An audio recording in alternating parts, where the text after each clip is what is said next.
जिनी नाम ते आया गए मशक्कत का, नानक ते मुख उजले खेती छुटी नाल।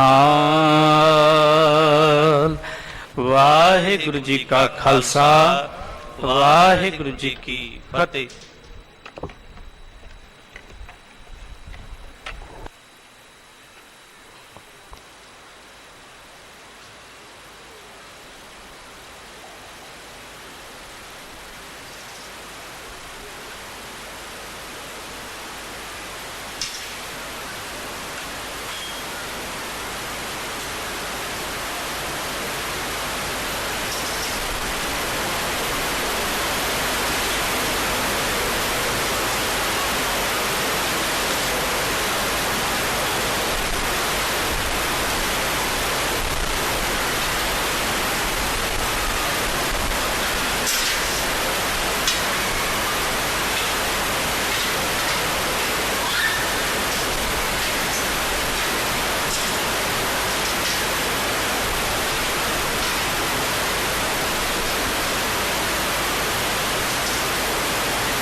ਸ੍ਰੀ ਵਾਹਿਗੁਰੂ।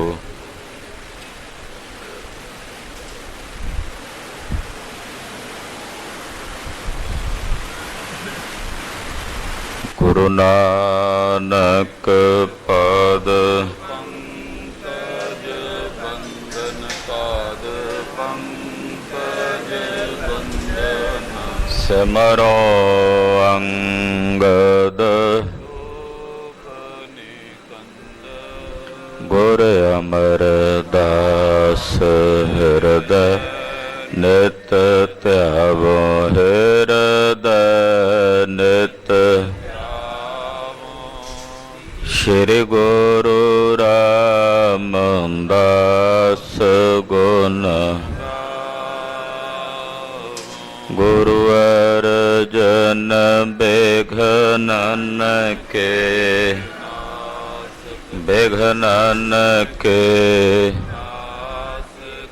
ਹਰ ਗੋਬਿੰਦ ਸ਼ੁਭ ਮਤ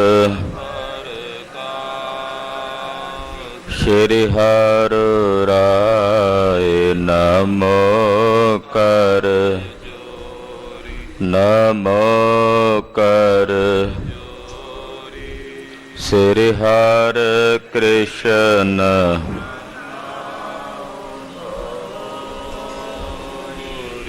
ਤੇਗ ਬਹਾਦਰ ਪਰਮ ਵਾਹਿਗੁਰੂ ਪਰਮ।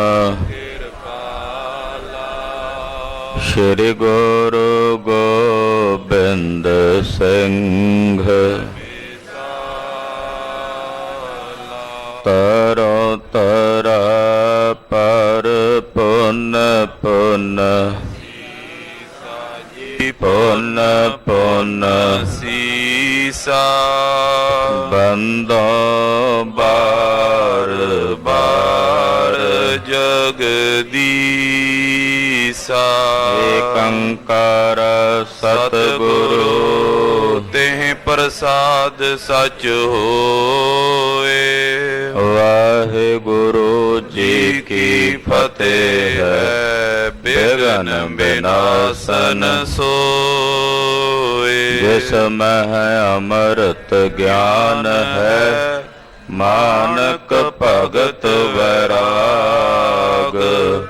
ਗੁਰੂ ਗ੍ਰੰਥ ਸਾਹਿਬ ਉਦਦ ਬੰਦੋ ਕਰ ਅਨੁਰਾਗ। ਗੁਰੂ ਗ੍ਰੰਥ ਸਾਹਿਬ ਉਦਦ ਬੰਦੋ ਕਰ ਅਨੁਰਾਗ। ਸਤਨਾਮ ਸ੍ਰੀ ਵਾਹਿਗੁਰੂ ਸਾਹਿਬ ਜੀਓ। ਚੌਪਈ ਸੁਨ ਤਬ ਬੋਲਿਓ ਵਲੀ ਕੰਧਾਰੀ। ਕੌਣ ਦੇਸ਼ ਤੇ ਤੂੰ ਤ੍ਰਿਖਾ ਭਾਰੀ। ਆਹੇ ਏਕ ਲੋ ਕਹਿ ਕੇ ਸੰਗਾ ਇਤ ਦਿਸ਼ ਆਇਓ ਕਿਉਂ ਇਸ ਢੰਗਾ। ਵਾਹਿਗੁਰੂ ਜੀ ਕਾ ਖਾਲਸਾ ਵਾਹਿਗੁਰੂ ਜੀ ਕੀ ਫਤਿਹ। ਪਰਮ ਸਤਿਕਾਰ ਤੇ ਸਨਮਾਨਯੋਗ ਗੁਰੂ ਸਵਰੂਪ ਗੁਰੂ ਖਾਲਸਾ ਸਾਧ ਸੰਗਤ ਜੀਓ, ਧੰਤਾ ਦੇ ਪਾਤਰ ਹੋ। ਜਗਤ ਗੁਰੂ ਸ੍ਰੀ ਗੁਰੂ ਗ੍ਰੰਥ ਸਾਹਿਬ ਜੀ ਮਹਾਰਾਜ ਗਰੀਬ ਨਵਾਜ ਪਾਤਸ਼ਾਹ ਦੇ ਪਵਿੱਤਰ ਚਰਨਾਂ 'ਚ ਸਾਹਿਬ ਨੌਵੇਂ ਪਾਤਸ਼ਾਹ ਸ੍ਰੀ ਗੁਰੂ ਤੇਗ ਬਹਾਦਰ ਸਾਹਿਬ ਜੀ ਦੇ ਪਵਿੱਤਰ ਪਾਵਨ ਦਰਬਾਰ ਅੰਦਰ ਹਾਜ਼ਰੀਆਂ ਭਰ ਕੇ ਇਕੱਤਰ ਹੋ ਕੇ ਦੂਸਰੇ ਪਾਤਸ਼ਾਹ ਬਾਬਾ ਫੇਰੂ ਨੰਦਨ ਤ੍ਰਿਹਣ ਕੁਲ ਸਿਰਮੌਰ ਜਗਤ ਗੁਰੂ ਸ੍ਰੀ ਗੁਰੂ ਅੰਗਦ ਦੇਵ ਸਾਹਿਬ ਜੀ ਮਹਾਰਾਜ ਜੀ ਦਾ ਪਾਵਨ ਪਵਿੱਤਰ ਪ੍ਰਕਾਸ਼ ਪੁਰਬ ਦਿਹਾੜਾ ਬਹੁਤ ਹੀ ਸ਼ਰਧਾ ਭਾਵਨਾ ਅਦਬ ਤੇ ਸਤਿਕਾਰ ਸਹਿਤ ਗੁਰੂ ਚਰਨਾਂ 'ਚ ਇਕੱਤਰ ਹੋ ਕੇ ਮਨਾਉਣਾ ਕਰ ਰਹੇ ਹੋ। ਅੱਜ ਦੇ ਦਿਨ ਮੱਤੇ ਦੀ ਸਰਾਂ ਵਿਖੇ ਬਾਬਾ ਫੇਰੂ ਮੱਲ ਜੀ ਦੇ ਗ੍ਰਹਿ ਵਿਖੇ ਸਤਿਕਾਰਯੋਗ ਮਾਤਾ ਦਇਆ ਕੌਰ ਜੀ ਦੇ ਉਦਰ ਤੋਂ ਸਨ 1504 ਈਸਵੀ ਨੂੰ ਧੰਨ ਸ੍ਰੀ ਗੁਰੂ ਅੰਗਦ ਦੇਵ ਸਾਹਿਬ ਜੀ ਮਹਾਰਾਜ ਜੀ ਨੇ ਪ੍ਰਕਾਸ਼ ਧਾਰਨ ਕੀਤਾ ਤੇ ਪਰਿਵਾਰ ਨੇ ਨਾਮਕਰਨ ਕੀਤਾ ਭਾਈ ਲਹਿਣਾ। ਸਮਾਂ ਬੀਤਿਆ, ਖਡੂਰ ਸਾਹਿਬ ਆਣ ਬਿਰਾਜੇ ਬਾਬਾ ਫੇਰੂ ਮੱਲ ਜੀ ਸੱਚਖੰਡ ਗਮਨ ਕਰ ਗਏ। ਜਵਾਲਾ ਜੀ ਦੀ ਯਾਤਰਾ ਨੂੰ ਜਾਂਦੇ ਸਨ। ਭਾਈ ਜੋਧ ਕੋਲੋਂ ਸਤਿਗੁਰਾਂ ਦੀ ਅੰਮ੍ਰਿਤਮਈ ਗੁਰਬਾਣੀ ਦਾ ਕੀਰਤਨ ਸੁਣਿਆ ਤੇ ਗੁਰੂ ਨਾਨਕ ਸਾਹਿਬ ਜੀ ਦੇ ਦਰਸ਼ਨਾਂ ਦੀ ਇੱਛਾ ਹੋਈ। ਸ਼੍ਰੀ ਕਰਤਾਰਪੁਰ ਸਾਹਿਬ ਮਹਾਰਾਜ ਜੀ ਦੇ ਚਰਨਾਂ ਵਿੱਚ ਭਾਈ ਲਹਿਣਾ ਜੀ ਹਾਜ਼ਰ ਹੋਏ। ਬਸ ਦਰਸ਼ਨ ਕਰਦਿਆਂ ਹੀ ਆਪਣਾ ਆਪ ਗੁਰੂ ਚਰਨਾਂ 'ਚ ਸਮਰਪਿਤ ਕਰ ਦਿੱਤਾ। ਨਾਲ ਦੇ ਸਾਥੀਆਂ ਨੂੰ ਕਿਹਾ, ਤੁਸੀਂ ਜਾਓ ਜਿੱਥੇ ਜਾਣਾ, ਮੈਨੂੰ ਜੋ ਚਾਹੀਦਾ ਸੀ ਇੱਥੋਂ ਮਿਲ ਗਿਆ। ਹੁਣ ਇਹ ਜਗ੍ਹਾ ਛੱਡ ਕੇ ਮੈਂ ਤਾਂ ਜਾਵਾਂ ਜੇ ਇੱਥੋਂ ਕੁਝ ਮਿਲਦਾ ਨਾ ਹੋਵੇ। ਉਹਾਂ ਤੋਂ ਜਾਈਏ ਜੋ ਇਹਾਂ ਨਾ ਹੋਏ। ਇੱਥੇ ਸਭ ਕੁਝ ਹੈ। ਸਤਿਗੁਰੂ ਗੁਰੂ ਨਾਨਕ ਸਾਹਿਬ ਜੀ ਦੀ ਸੇਵਾ ਵਿੱਚ ਜੁੜ ਗਏ। ਸੇਵਾ ਕਰਦਿਆਂ ਕਰਦਿਆਂ ਗੁਰੂ ਆਗਿਆ ਦੀ ਪਾਲਣਾ ਕਰਦਿਆਂ ਕਰਦਿਆਂ ਭਾਈ ਲਹਿਣਾ ਜੀ ਗੁਰੂ ਅੰਗਦ ਰੂਪ ਹੋ ਗਏ। ਦਿਨ ਆਇਆ ਐਸਾ ਕਿ ਜਿਸ ਦਿਨ ਗੁਰੂ ਨਾਨਕ ਪਾਤਸ਼ਾਹ ਨੇ 5 ਪੈਸੇ ਸ਼੍ਰੀ ਫਲ ਗੁਰੂ ਅੰਗਦ ਸਾਹਿਬ ਜੀ ਦੇ ਸਾਨਮੁਖ ਰੱਖ ਕੇ ਨਮਸਕਾਰ ਕੀਤੀ। 3 ਪਰਿਕਰਮਾ ਕੀਤੀਆਂ। ਵੇਖਣ ਵਾਲਿਆਂ ਨੇ ਆਖਿਆ, ਸੀ ਹੋ ਰਿਓ ਗੰਗ ਬਹਾਈਐ, ਦੁਨਿਆਈ ਆਖੈ ਕਿ ਕਿਉਂ। ਇਹ ਤਾਂ ਕੋਈ ਹੋਰ ਹੀ ਤਰੀਕੇ ਨਾਲ ਗੰਗਾ ਬਹਾ ਦਿੱਤੀ ਹੈ। ਸਿੱਖ ਨੂੰ ਗੁਰੂ ਨਮਸਕਾਰ ਕਰਦਾ ਪਿਆ, ਇਹ ਤਾਂ ਹੈਰਾਨੀ ਹੈ। ਗੁਰੂ ਨਾਨਕ ਸਾਹਿਬ ਸੱਚਖੰਡ ਗਮਨ ਕਰ ਗਏ। ਗੁਰੂ ਅੰਗਦ ਦੇਵ ਸਾਹਿਬ ਜੀ ਖਡੂਰ ਸਾਹਿਬ ਆਣ ਬਿਰਾਜੇ। ਖਡੂਰ ਸਾਹਿਬ ਤਕਰੀਬਨ 12 ਸਾਲ 7 ਮਹੀਨੇ ਤੇ ਕੁਝ ਦਿਨ ਸਤਿਗੁਰੂ ਜੀ ਨੇ ਗੁਰਤਾ ਗੱਦੀ ਤੇ ਰਹਿ ਕੇ ਗੁਰਿਆਈ ਕੀਤੀ। ਅਨੇਕਾਂ ਪ੍ਰਾਣੀਆਂ ਦੀ ਬੰਦ ਖਲਾਸੀ ਕੀਤੀ। 64 ਸ਼ਲੋਕ ਉਚਾਰਨ ਕੀਤੇ ਜੋ ਸ੍ਰੀ ਗੁਰੂ ਗ੍ਰੰਥ ਸਾਹਿਬ ਜੀ ਦੀ ਪਾਵਨ ਬਾਣੀ ਵਿੱਚ ਦਰਜ ਹਨ। ਜੇ 100 ਚੰਦਾ ਉਗਵੈ ਸੂਰਜ ਚੜ੍ਹੈ 1000, ਏਤੇ ਚਾਨਣ ਹੁੰਦਿਆਂ ਗੁਰਬਿਨ ਘੋਰ ਅੰਧਾਰ। ਐਸੇ ਅੰਮ੍ਰਿਤਮਈ ਸ਼ਲੋਕ ਉਚਾਰਨ ਕਰਕੇ ਆਪਣੇ ਸਿੱਖਾਂ ਦੇ ਹਿਰਦਿਆਂ ਵਿੱਚ ਚਾਨਣਾ ਕੀਤਾ। ਇੱਕ ਸੇਵਕ ਦਾ ਸਿੱਖ ਦਾ ਗੁਰੂ ਨਾਲ ਕੈਸਾ ਪ੍ਰੇਮ ਹੈ ਉਚਾਰਦੇ ਨੇ, ਜਿਸ ਪਿਆਰੇ ਸੋ ਨੇਹੋ ਤਿਸ ਆਗੈ ਮਰ ਚੱਲੀਐ। ਤ੍ਰਿਗ ਜੀਵਨ ਸੰਸਾਰ ਤਾਂ ਕੈ ਪਾਛੈ ਜੀਵਣਾ। ਇੱਕ ਸਿੱਖ ਦਾ ਗੁਰੂ ਪ੍ਰਤੀ ਨਿਸ਼ਚਾ ਕੈਸਾ ਹੈ, ਭਰੋਸਾ ਕੈਸਾ ਹੈ। किस ही कोई कोय मंझ निमाणी एक तो क्यों ना मरीजा रोए जा लग चेत न आवही। ऐसे ਅੰਮ੍ਰਿਤ ਬਚਨ ਉਚਾਰਨ ਕਰਕੇ ਗੁਰੂ ਅੰਗਦ ਦੇਵ ਸਾਹਿਬ ਜੀ ਨੇ ਅਨੇਕਾਂ ਜੀਵਾਂ ਦੀ ਕਲਿਆਣ ਕੀਤੀ। ਐਸੇ ਦੀਨ ਦਿਆਲ ਸਤਿਗੁਰੂ ਸ੍ਰੀ ਗੁਰੂ ਅੰਗਦ ਦੇਵ ਸਾਹਿਬ ਜੀ ਮਹਾਰਾਜ ਗਰੀਬ ਨਵਾਜ ਸਤਿਗੁਰੂ ਸੱਚੇ ਪਾਤਸ਼ਾਹ ਜੀ ਦੇ ਪਾਵਨ ਪਵਿੱਤਰ ਪ੍ਰਕਾਸ਼ ਗੁਰਪੁਰਬ ਦਿਹਾੜੇ ਦੀਆਂ ਸਮੂਹ ਗੁਰੂ ਕੀਆਂ ਸਾਜੀਆਂ ਨਵਾਜੀਆਂ ਸੰਗਤਾਂ ਨੂੰ ਲੱਖ ਲੱਖ ਵਧਾਈਆਂ ਹੋਵਣ ਜੀ। ਸਤਿ ਸ੍ਰੀ ਅਕਾਲ। ਜਗਤ ਗੁਰੂ ਸ੍ਰੀ ਗੁਰੂ ਨਾਨਕ ਦੇਵ ਸਾਹਿਬ ਜੀ ਦੀ ਜਨਮ ਸਾਖੀ ਆਪ ਜੀ ਬਹੁਤ ਹੀ ਅਦਬ ਸਤਕਾਰ ਸ਼ਰਧਾ ਭਾਵਨਾ ਸਹਿਤ ਸਰਵਣ ਕਰ ਰਹੇ ਹੋ।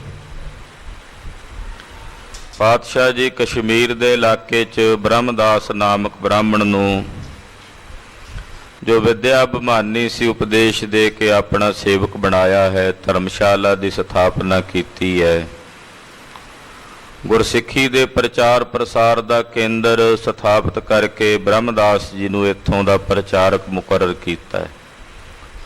ਕਸ਼ਮੀਰ ਵਿੱਚ ਹੋਰ ਅਨੇਕਾਂ ਥਾਈਂ ਚਰਨ ਪਾ ਕੇ ਅਨੇਕਾਂ ਜੀਵਾਂ ਦੀ ਕਲਿਆਣ ਕਰਦਿਆਂ ਸਿੰਧ ਦਰਿਆ ਤੋਂ ਤਕਰੀਬਨ 25 ਕੋਹ ਦੀ ਵਾਟ ਦੇ ਉੱਤੇ ਇੱਕ ਪਹਾੜ ਹੈ। ਉਸ ਪਹਾੜ ਦੇ ਨੇੜੇ ਸਤਿਗੁਰੂ ਸੱਚੇ ਪਾਤਸ਼ਾਹ ਜੀ ਆਣ ਬੈਠੇ ਨੇ।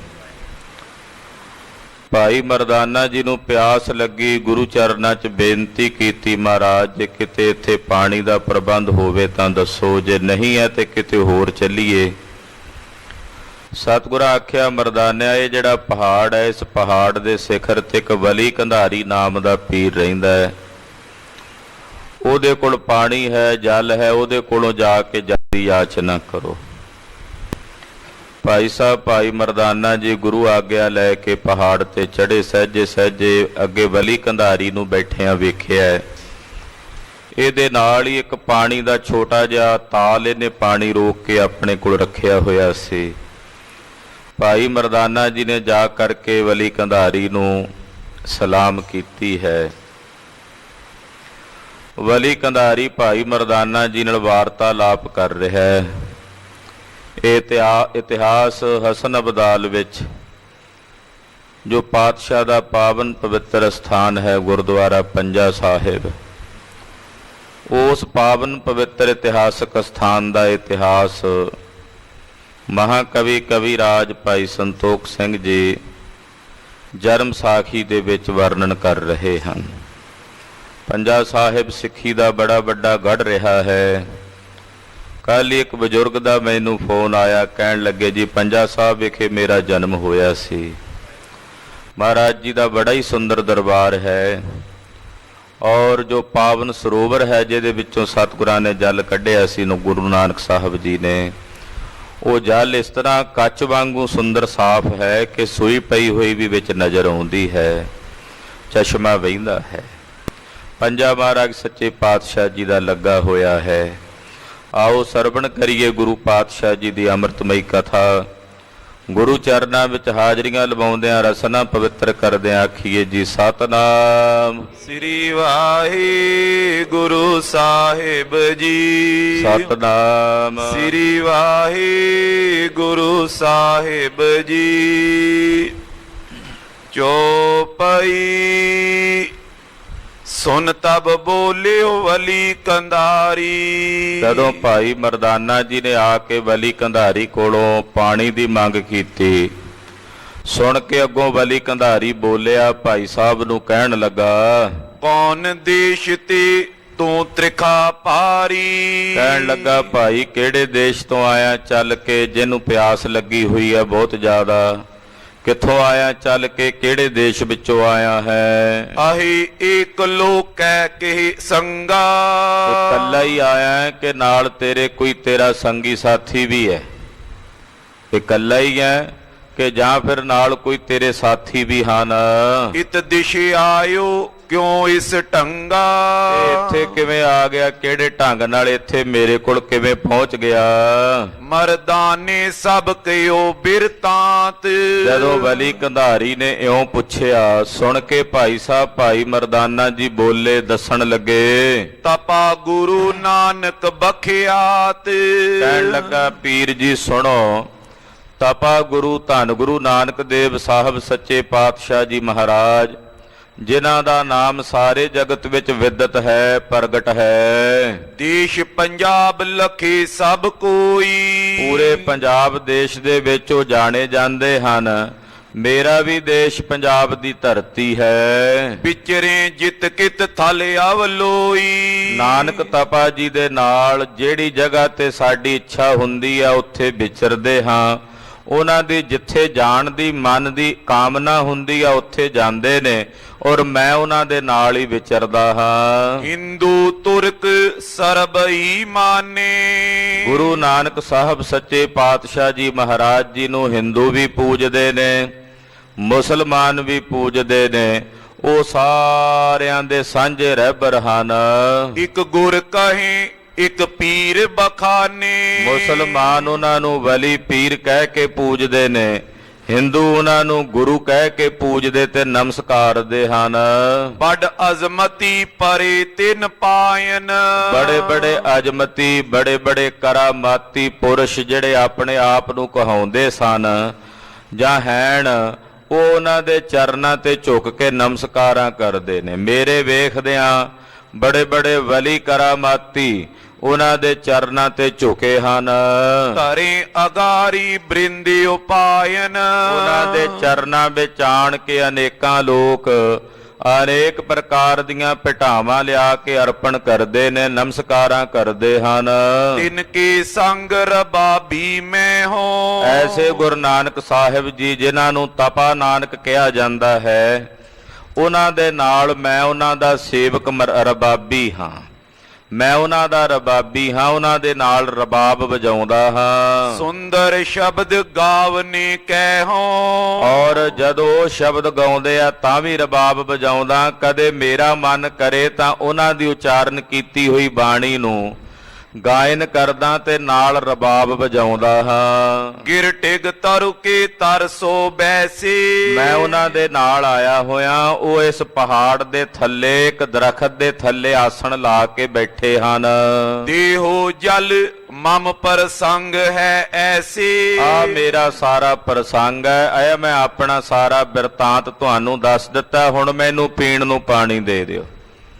ਮੈਂ ਆਪਣੇ ਬਾਰੇ ਤੁਹਾਨੂੰ ਸਭ ਕੁਝ ਦੱਸ ਦਿੱਤਾ ਹੈ। ਕੌਣ ਆ, ਕਿੱਥੋਂ ਆਇਆ ਹਾਂ, ਕਿਹਦੇ ਨਾਲ ਆਇਆ ਹਾਂ, ਕਿਵੇਂ ਆਇਆ ਹਾਂ, ਸਭ ਕੁਝ ਦੱਸ ਦਿੱਤਾ ਹੈ। ਹੁਣ ਵਲੀ ਕੰਧਾਰੀ ਜੀ ਕਿਰਪਾ ਕਰੋ, ਮੈਨੂੰ ਪੀਣ ਵਾਸਤੇ ਪਾਣੀ ਦੇ ਦਿਓ। ਕੀਰਤ ਜਦ ਸ੍ਰੀ ਗੁਰੂ ਉਚਾਰੀ। ਜਦੋਂ ਭਾਈ ਮਰਦਾਨਾ ਜੀ ਨੇ ਸਤਿਗੁਰੂ ਗੁਰੂ ਨਾਨਕ ਸਾਹਿਬ ਜੀ ਦੀ ਕੀਰਤੀ ਕੀਤੀ, ਸਤਿਗੁਰਾਂ ਦੀ ਵਡਿਆਈ ਕਹੀ, ਸਹਿ ਨਾ ਸਕਿਓ ਉਰ ਵਲੀ ਕੰਧਾਰੀ। ਵਲੀ ਕੰਧਾਰੀ ਨੇ ਸੁਣਿਆ, ਸੁਣ ਕੇ ਇਹਦੇ ਕੋਲੋਂ ਬਰਦਾਸ਼ਤ ਨਹੀਂ ਹੋਈ, ਕਿਉਂਕਿ ਹੰਕਾਰੀ ਸੀ ਕਿ ਮੈਂ ਬੜਾ ਵੱਡਾ ਪੀਰ ਹਾਂ। ਹੁਣ ਗੁਰੂ ਸਾਹਿਬ ਜੀ ਦੀ ਵਡਿਆਈ ਸੁਣ ਕੇ ਇਹਨੂੰ ਕਿੱਥੇ ਹਜਮ ਹੋਣੀ ਸੀ, ਬਰਦਾਸ਼ਤ ਹੋਣੀ ਸੀ।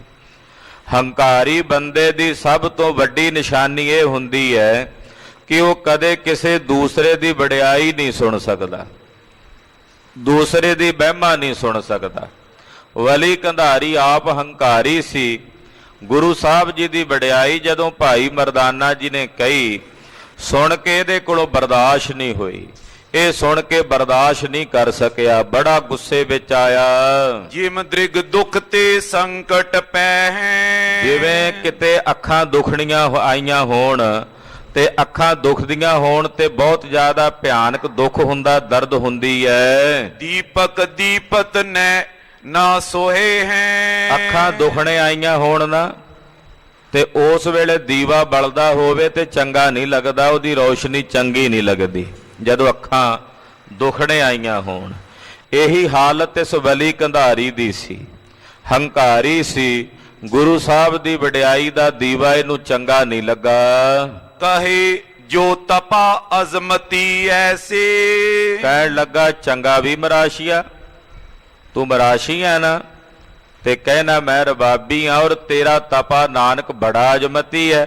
ਜੇ ਤੇਰਾ ਤਪਾ ਨਾਨਕ ਇਤਨਾ ਅਜਮਤੀ ਤੇ ਕਰਾਮਾਤੀ ਹੈ, ਕਿਉਂ ਨਾ ਮੰਗਵਾਏ ਜਲ ਜੇ ਬੈਸੇ। ਤੇ ਜਿੱਥੇ ਬੈਠੇ ਨੇ ਉੱਥੇ ਹੀ ਪਾਣੀ ਕਿਉਂ ਨਹੀਂ ਮੰਗਾ ਲੈਂਦੇ, ਜਲ ਉੱਥੇ ਹੀ ਕਿਉਂ ਨਹੀਂ ਮੰਗਾ ਲੈਂਦੇ, ਮੇਰੇ ਕੋਲ ਤੈਨੂੰ ਕਾਹਨੂੰ ਭੇਜਿਆ? ਜੇ ਤੇਰਾ ਤਪਾ ਨਾਨਕ ਇਤਨਾ ਹੀ ਅਜਮਤੀ ਹੈ ਤੇ ਫਿਰ ਜਿੱਥੇ ਉਹ ਬੈਠੇ ਨੇ ਉੱਥੇ ਬੈਠਿਆਂ ਜਲ ਕਿਉਂ ਨਹੀਂ ਮੰਗਾ ਲੈਂਦੇ? ਤੈਨੂੰ ਮੇਰੇ ਕੋਲ ਕਿਉਂ ਭੇਜਿਆ ਹੈ? ਜਿਸ ਮੈਂ ਅਜ਼ਮਤ ਕਹੀਂ ਗਹੀਰ। ਜਿਨ੍ਹਾਂ ਵਿੱਚ ਤੂੰ ਏਡੀ ਵੱਡੀ ਅਜ਼ਮਤ ਦੱਸਦਾ ਵੀ ਬੜੇ ਬੜੇ ਅਜ਼ਮਤੀ ਉਹਨਾਂ ਦੇ ਚਰਨੀ ਲੱਗੇ ਨੇ, ਜਿਨ੍ਹਾਂ ਦੀ ਤੂੰ ਇਤਨੀ ਵਡਿਆਈ ਇਤਨੀ ਸੋਭਾ ਸੋਹਲੇ ਗਾਇਨ ਕਰ ਰਿਹਾ ਹੈ। ਸੰਗੀ ਇਮ ਜਾਚਤ ਫਿਰ ਨੀਰ। ਤੇ ਉਹਨਾਂ ਦੇ ਸੰਗੀ ਤੇਰੇ ਵਾਂਗੂ ਪਾਣੀ ਮੰਗਦੇ ਫਿਰਨੇ, ਕਿੱਥੋਂ ਦੀ ਅਜ਼ਮਤ ਹੋਈ ਉਹਨਾਂ ਦੀ? ਜਿਹੜੇ ਏਡੇ ਵੱਡੇ ਅਜਮਤੀ ਨੇ ਉਹਨਾਂ ਦੇ ਸੰਗੀ ਤੇਰੇ ਵਾਂਗੂ ਪਾਣੀ ਮੰਗਦੇ ਫਿਰਦੇ ਆ, ਜਲ ਮੰਗਦੇ ਫਿਰਦੇ ਆ। ਜੇ ਏਡਾ ਹੀ ਅਜਮਤੀ ਸੀ ਉੱਥੇ ਬੈਠਾ ਪਾਣੀ ਕਿਉਂ ਨਾ ਮੰਗਾ ਲੈਂਦਾ? ਉਚਿਤ ਤ੍ਰਿਖਾ ਤੁਰ ਕੋ ਜਲ ਦੇਣਾ। ਕਿਉਂਕਿ ਕਿਸੇ ਪਿਆਸੇ ਨੂੰ ਪਾਣੀ ਦੇਣਾ ਉਚਿਤ ਹੈ, ਯੋਗ ਹੈ। ਅਬ ਨੇ ਦਿਓ ਭਨੇ ਸੁਨ ਬੈਨਾ। ਮੇਰਾ ਤਾਂ ਮਨ ਪਹਿਲਾਂ ਸੀਗਾ ਵੀ ਤੈਨੂੰ ਪਾਣੀ ਦੇ ਦਿੰਦਾ, ਪਰ ਜਿਹੜੀਆਂ ਗੱਲਾਂ ਹੁਣ ਤੈਂ ਕੀਤੀਆਂ ਨੇ ਹੁਣ ਨਹੀਂ ਮੈਂ ਦਿੰਦਾ ਪਾਣੀ ਤੈਨੂੰ। ਜਾ ਚਲਾ ਜਾ ਇੱਥੋਂ। ਜੇ ਤੇਰਾ ਤਪਾ ਨਾਨਕ ਏਡਾ ਅਜਮਤੀ ਤੇ ਫਿਰ ਦੇਵੇ ਤੈਨੂੰ ਉਹੀ ਪਾਣੀ। ਪਹਿਲਾਂ ਮੈਂ ਤੈਨੂੰ ਪਾਣੀ ਦੇ ਦੇਣਾ ਸੀ, ਪਿਆਸੇ ਨੂੰ ਪਾਣੀ ਦੇਣਾ ਪਰਉਪਕਾਰ ਹੁੰਦਾ, ਪਰ ਹੁਣ ਮੈਂ ਤੈਨੂੰ ਪਾਣੀ ਨਹੀਂ ਦਿੰਦਾ। ਸੁਨ ਮਰਦਾਨਾ ਤਾਂ ਕੀ ਆਇਸ। ਵਲੀ ਕੰਧਾਰੀ ਨੇ ਜਦੋਂ ਇਉਂ ਜਵਾਬ ਦੇ ਦਿੱਤਾ, ਭਾਈ ਮਰਦਾਨਾ ਜੀ ਨੇ ਸੁਣਿਆ। ਸਕਲਾ ਆਪਨ ਬਿਰਤਾਂਤ ਬਤਾਇਸ। ਆਪਣਾ ਸਾਰਾ ਬਿਰਤਾਂਤ ਦੱਸਿਆ। ਰਾਵਰ ਕੋ ਜਸ ਸੁਨ ਦੁਖ ਮਾਹਾ। ਵਾਪਸ ਆ ਗਏ ਭਾਈ ਮਰਦਾਨਾ ਜੀ, ਸਤਿਗੁਰਾਂ ਨੂੰ ਆ ਕੇ ਕਹਿਣ ਲੱਗੇ, ਮਹਾਰਾਜ ਵੀ ਉਹ ਤਾਂ ਬੜਾ ਕੁਰਖਤ ਤੇ ਬੜਾ ਕਠੋਰ ਪੀਰ ਹੈ। ਉਹਨੇ ਪਹਿਲਾਂ ਮੇਰਾ ਬਿਰਤਾਂਤ ਪੁੱਛਿਆ, ਮੈਂ ਆਪਣਾ ਸਾਰਾ ਬਿਰਤਾਂਤ ਵਿਥਿਆ ਉਹਨੂੰ ਦੱਸੀ।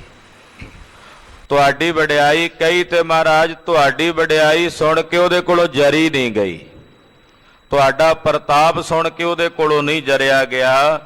ਜਿਵੇਂ ਕਿਸੇ ਦੀਆਂ ਅੱਖਾਂ ਦੁਖਣੇ ਆਈਆਂ ਹੋਣ ਤੇ ਉਹਨੂੰ ਦੀਵੇ ਦੀ ਲੋ ਚੰਗੀ ਨਹੀਂ ਲੱਗਦੀ, ਏਦਾਂ ਉਹਨੂੰ ਤੁਹਾਡੀ ਮਹਿਮਾ ਤੁਹਾਡਾ ਪ੍ਰਤਾਪ ਚੰਗਾ ਨਹੀਂ ਲੱਗਾ। ਜਨ ਬਿਰਹਨ ਮਨ ਸਸ ਬੋਦਾ। ਜਿਵੇਂ ਕਿਸੇ ਆਪਣੇ ਪਤੀ ਤੋਂ ਵਿਛੜੀ ਹੋਈ ਇਸਤਰੀ ਨੂੰ ਚੰਦਰਮਾ ਦੀ ਚਾਨਣੀ ਦੁੱਖ ਦਿੰਦੀ ਹੈ ਨਾ, ਇਉਂ ਤੁਹਾਡੀ ਸੋਭਾ ਉਹਨੂੰ ਦੁੱਖ ਦੇ ਰਹੀ ਸੀ। ਅਸ ਪੁਰਸ਼ੋਤਮ ਸੰਗ ਜਿਠਾਨਾ। ਕਹਿਣ ਲੱਗਾ ਜੇ ਤੇਰੇ ਨਾਲ ਐਸੇ ਉੱਤਮ ਪੁਰਸ਼ ਨੇ, ਇਹੋ ਜੇ ਅਜਮਤੀ ਤਪਾ ਨਾਨਕ ਹਨ, ਜਲ ਜਾਚਿਤ ਵਿਚਰਤ ਬਹੁ ਥਾਨਾ। ਉਹ ਕਹਿੰਦੇ ਵੀ ਉਹਨਾਂ ਦਾ ਸਾਥੀ ਏਦਾਂ ਬਾਹਰ ਜਾ ਕੇ ਪਾਣੀ ਮੰਗਦਾ ਫਿਰੇ ਤੇ ਫਿਰ ਕਾਹਦੀ ਅਜਮਤ ਹੋਈ ਤੇਰੇ ਤਪੇ ਨਾਨਕ ਵਿੱਚ ਵੀ ਆਪਣੇ ਸਾਥੀ ਨੂੰ ਪਾਣੀ ਵੀ ਨਾ ਦੇ ਸਕੇ। ਮਹਾਰਾਜ ਇਸ ਤਰ੍ਹਾਂ ਦਾ ਤਾਨਾ ਉਹਨੇ ਮੈਨੂੰ ਮਾਰਿਆ। ਕਿਉਂ ਨਾ ਨਿਕਾਸੇ ਨਿਕਟ ਸੁਨੀਰਾ। ਉਹ ਕਹਿੰਦਾ ਵੀ ਉਹਨਾਂ ਦੇ ਕੋਲ ਜਲ ਹੈ ਤੇ ਫਿਰ ਉਹ ਜਲ ਆਪ ਕਿਉਂ ਨਹੀਂ ਕੱਢ ਲੈਂਦੇ? ਜੇ ਏਡੇ ਹੀ ਅਜਮਤੀ ਨੇ, ਉਹ ਆਪਣੀ ਅਜਮਤ ਨਾਲ ਹੀ ਜਲ ਕਿਉਂ ਨਹੀਂ ਪ੍ਰਗਟ ਕਰ ਲੈਂਦੇ? ਜੇ ਅਜ਼ਮਤ ਕਰ ਹੋਏ ਗਹੀਰਾ। ਜੇਕਰ ਉਹ ਅਜਮਤ ਵਿੱਚ ਗੁਣੀ ਗਹੀਰ ਨੇ ਤੇ ਫਿਰ ਉਹ ਜਲ ਆਪ ਪ੍ਰਗਟ ਕਰ ਲੈਣ। ਸ਼੍ਰੀ ਗੁਰੂ ਨਾਨਕ ਪੁਨ ਮੁਸਕਾਨੀ। ਜਦੋਂ ਭਾਈ ਮਰਦਾਨੇ ਨੇ ਇਉਂ ਸਤਿਗੁਰਾਂ ਨੂੰ ਆ ਕੇ ਦੱਸਿਆ, ਧੰਨ ਗੁਰੂ ਨਾਨਕ ਸਾਹਿਬ ਜੀ ਸੁਣ ਕੇ ਮੁਸਕਰਾ ਪਏ। ਭਨਿਓ ਸੋ ਤਿਸ ਕੇ ਮਾਨ ਮਹਾਨੀ। ਮਹਾਰਾਜ ਜੀ ਬੋਲੇ, ਕਹਿਣ ਲੱਗੇ, ਮਰਦਾਨਿਆਂ ਵਲੀ ਕੰਧਾਰੀ ਨੂੰ ਮਾਣ ਬਹੁਤ ਹੈ, ਉਹਦੇ ਮਨ ਵਿੱਚ ਮਾਣ ਹੈ, ਹੰਕਾਰ ਹੈ। ਸਹਿ ਨਾ ਸਕੈ ਅਪਰ ਬੜਾਈ। ਜਿਹੜਾ ਮਾਨੀ ਬੰਦਾ ਹੁੰਦਾ ਹੰਕਾਰੀ, ਉਹ ਕਿਸੇ ਦੂਸਰੇ ਦੀ ਵਡਿਆਈ ਸਹਿ ਨਹੀਂ ਸਕਦਾ। ਹੰਕਾਰੀ ਮਨੁੱਖ ਕਿਸੇ ਦੂਸਰੇ ਦੀ ਵਡਿਆਈ ਬਰਦਾਸ਼ਤ ਨਹੀਂ ਕਰ ਸਕਦਾ। ਇਹੀ ਹੰਕਾਰੀ ਦੀ ਸਭ ਤੋਂ ਵੱਡੀ ਖਾਮੀ ਹੈ। ਮਤ ਸਰ ਪਾਵਕ ਤੇ ਤਪਤਾਈ। ਹੰਕਾਰੀ ਮਨੁੱਖ ਈਰਖਾ ਦੀ ਅੱਗ ਦੇ ਵਿੱਚ ਸੜਦਾ ਹੈ। ਈਰਖਾ ਤੇ ਹੰਕਾਰ ਦੀ ਅੱਗ ਦੇ ਵਿੱਚ ਹੰਕਾਰੀ ਮਨੁੱਖ ਸੜਦਾ ਤੇ ਭੁੱਲਦਾ ਹੈ। ਤੁਰਕ ਰੂਪ ਤੂੰ ਤੈਂ ਟਿਗ ਜੈ ਕੈ। ਤੇ ਤੇਰੇ ਤੂੰ ਮਿਰਾਸ਼ੀ ਸੀ ਮਰਦਾਨਿਆ, ਉਹ ਵੀ ਮੁਸਲਮਾਨ ਹੈ, ਤੇਰਾ ਵੀ ਉਸੇ ਦੇ ਭਾਈਚਾਰੇ ਦੇ ਸਰੀਰ ਵਿੱਚ ਜਨਮ ਹੋਇਆ ਹੈ। ਜਲ ਜਾਚੋ ਪੀਵੋ ਤ੍ਰਿਪਤੈ ਕੈ। ਤੇ ਤੇਰੇ ਨਾਲ ਤਾਂ ਉਹਨੂੰ ਸਨੇਹ ਕਰਨਾ ਚਾਹੀਦਾ ਸੀ। ਠੀਕ ਹੈ, ਦੂਜਿਆਂ ਪ੍ਰਤੀ ਉਹਦੇ ਮਨ 'ਚ ਬੇਗਾਨਾ ਭਾਵ ਹੋ ਸਕਦਾ ਸੀ, ਤੇਰੇ ਪ੍ਰਤੀ ਤਾਂ ਉਹਨੂੰ ਆਪਣਾਤਾ ਆਉਣੀ ਚਾਹੀਦੀ ਸੀ। ਮਰਦਾਨਿਆ, ਜਾ ਇੱਕ ਵਾਰੀ ਫੇਰ ਦੁਬਾਰਾ ਜਾ ਕੇ ਫਿਰ ਉਹਦੇ ਕੋਲੋਂ ਜਲ ਦੀ ਮੰਗ ਕਰ। ਤੁਰਕ ਤੁਰਕ ਸੋ ਰਾਖੇ ਪਾਏ। ਤੇਰੇ ਨਾਲ ਉਹਨੂੰ ਸਨੇਹ ਕਰਨਾ ਚਾਹੀਦਾ ਹੈ, ਤੇਰੇ ਨਾਲ ਉਹਨੂੰ ਪ੍ਰੇਮ ਕਰਨਾ ਚਾਹੀਦਾ ਸੀ। ਨਿਮਰ ਹੋਏ ਲੀਜੇ ਜਲ ਜਾਏ। ਮਰਦਾਨਿਆ, ਤੂੰ ਉਹ ਜੋ ਮਰਜ਼ੀ ਆਖੇ, ਤੂੰ ਬੇਨਿਮਰ ਭਾਵ ਨਾਲ ਬੇਨਤੀ ਕਰਕੇ ਉਹਦੇ ਕੋਲੋਂ ਪਾਣੀ ਦੀ ਮੰਗ ਕਰੀ। ਗੁਰ ਆਇਸ ਤੇ ਪੁਨ ਮਰਦਾਨਾ। ਭਾਈ ਸਾਹਿਬ ਕੈਸੇ ਆਗਿਆਕਾਰੀ ਸੇਵਕ ਨੇ ਗੁਰਦੇਵ ਦੇ। ਦੂਸਰੀ ਵੇਰ ਪਾਤਸ਼ਾਹ ਨੇ ਹੁਕਮ ਫਰਮਾਇਆ ਤੇ ਕਹਿੰਦੇ, ਮਹਾਰਾਜ 7 ਬਚਨ ਮੈਂ ਚਲਾ ਜਾਂਦਾ ਹਾਂ। ਭਾਈ ਸਾਹਿਬ ਮਹਾਰਾਜ ਜੀ ਕੋਲੋਂ ਆਗਿਆ ਲੈ ਕੇ ਦੁਬਾਰਾ ਫੇਰ ਗਏ। ਗਇਓ ਪੀਰ ਟਿਗ ਬਾਕ ਬਖਾਨਾ। ਪੀਰ ਵਲੀ ਕੰਧਾਰੀ ਕੋਲ ਜਦੋਂ ਦੁਬਾਰਾ ਪਹੁੰਚੇ ਤੇ ਜਾ ਕੇ ਭਾਈ ਮਰਦਾਨਾ ਜੀ ਬੋਲੇ, ਕਹਿਣ ਲੱਗੇ, ਪਾਨ ਦਾਨ ਕੋ ਫਲ ਅਧਿਕਾਈ। ਪੀਰ ਜੀ, ਵਲੀ ਕੰਧਾਰੀ ਜੀ, ਪਾਣੀ ਦਾ ਦਾਨ ਕਰਨ ਦਾ ਬੜਾ ਵੱਡਾ ਪੁੰਨ ਹੈ। ਜਲ ਦਾਨ ਕਰਨਾ, ਕਿਸੇ ਪਿਆਸੇ ਨੂੰ ਜਲ ਪਿਲਾਉਣਾ, ਇਹਦੇ ਵਰਗਾ ਪਰਉਪਕਾਰ ਕਿਹੜਾ ਹੋ ਸਕਦਾ ਸੰਸਾਰ ਵਿੱਚ। ਪਾਣੀ ਦਾ ਦਾਨ ਕਰਨਾ ਬੜਾ ਵੱਡਾ ਦਾਨ ਹੈ। ਹਾਂਜੀ, ਇਹਾਂ ਨ ਟਿਗ ਹੈ ਪਿਖੀ ਸਥਾਈ। ਮੈਨੂੰ ਦੁਬਾਰਾ ਤੇਰੇ ਕੋਲ ਚੱਲ ਕੇ ਆਉਣਾ ਪਿਆ, ਮੇਰੀ ਮਜਬੂਰੀ ਹੈ, ਕਿਉਂਕਿ ਇੱਥੇ ਨੇੜੇ ਤੇੜੇ ਮੈਂ ਸਾਰੀਆਂ ਥਾਵਾਂ ਵੇਖ ਲਈਆਂ ਨੇ, ਕਿਤੋਂ ਪਾਣੀ ਨਹੀਂ ਮਿਲਿਆ, ਕਿਤੋਂ ਜਲ ਨਹੀਂ ਮਿਲਿਆ। ਜਲ ਦਾ ਇੱਕ ਛੋਟਾ ਜਿਹਾ ਜਿਹੜਾ ਕੁੰਟ ਹੈ ਤੇਰੇ ਪਾਸ ਹੈ, ਤੇ ਇਹਦੇ ਵਿੱਚੋਂ ਜੇ 2 ਘੁੱਟਾਂ ਪਾਣੀ ਪੀਣ ਨੂੰ ਦੇ ਦੇਵੇਂਗਾ, ਤੇਰਾ ਕਿਹੜਾ ਇੱਥੇ ਜਲ ਘਟ ਜਾਣਾ, ਸੋਮਾ ਮੁੱਕ ਜਾਣਾ। ਤੂੰ ਕਿਉਂ ਇਸ ਪ੍ਰਕਾਰ ਇਨਕਾਰ ਕਰਦਾ ਹੈ? ਪਾਣੀ ਹੀ ਮੰਗਿਆ ਤੇਰੇ ਕੋਲੋਂ, ਕੋਈ ਬਹੁਤ ਕੀਮਤੀ ਸ਼ੈ ਤਾਂ ਨਹੀਂ ਮੰਗ ਲਈ। ਜਲ ਦਾ ਦਾਨ ਤਾਂ ਵੈਸੇ ਵੀ ਕਰਨਾ ਚਾਹੀਦਾ, ਪਰਉਪਕਾਰੀ ਬਿਰਤੀ ਹੋਣੀ ਚਾਹੀਦੀ ਹੈ। ਸੁਨ ਕਰ ਕ੍ਰੋਧ ਹਟਾਏ ਸੋ ਫੇਰ। ਵਲੀ ਕੰਧਾਰੀ ਬੜਾ ਗੁੱਸੇ 'ਚ ਅੱਗ ਭਮੂਲਾ ਹੋਇਆ ਬੈਠਾ ਸੀ ਵੀ ਮੇਰੇ ਇਲਾਕੇ 'ਚ ਆ ਕੇ ਮੇਰੇ ਸਾਹਮਣੇ ਏਡੇ ਵੱਡੇ ਪੀਰ ਦੇ ਕਿਸੇ ਦੂਜੇ ਦੀ ਸੋਭਾ ਕਰਕੇ ਫਿਰ ਮੇਰੇ ਕੋਲੋਂ ਪਾਣੀ ਮੰਗੇ। ਮੈਂ ਨਹੀਂ ਇਹਨੂੰ ਜਲ ਦੀ ਬੂੰਦ ਦੇਣੀ। ਮੇਰੇ ਇਲਾਕੇ 'ਚ ਮੇਰੇ ਤੋਂ ਇਲਾਵਾ ਦੂਜੇ ਦੀ ਸੋਭਾ ਕਿਵੇਂ ਹੋ ਜਾਏ? ਇਹਨੂੰ ਇਸ ਗੱਲ ਦਾ ਗੁੱਸਾ ਸੀ। ਇੱਥੇ ਮੇਰੀ ਵਡਿਆਈ ਹੋਣੀ ਚਾਹੀਦੀ ਸੀ, ਇਲਾਕਾ ਮੇਰਾ, ਜਗ੍ਹਾ ਮੇਰੀ ਹੈ।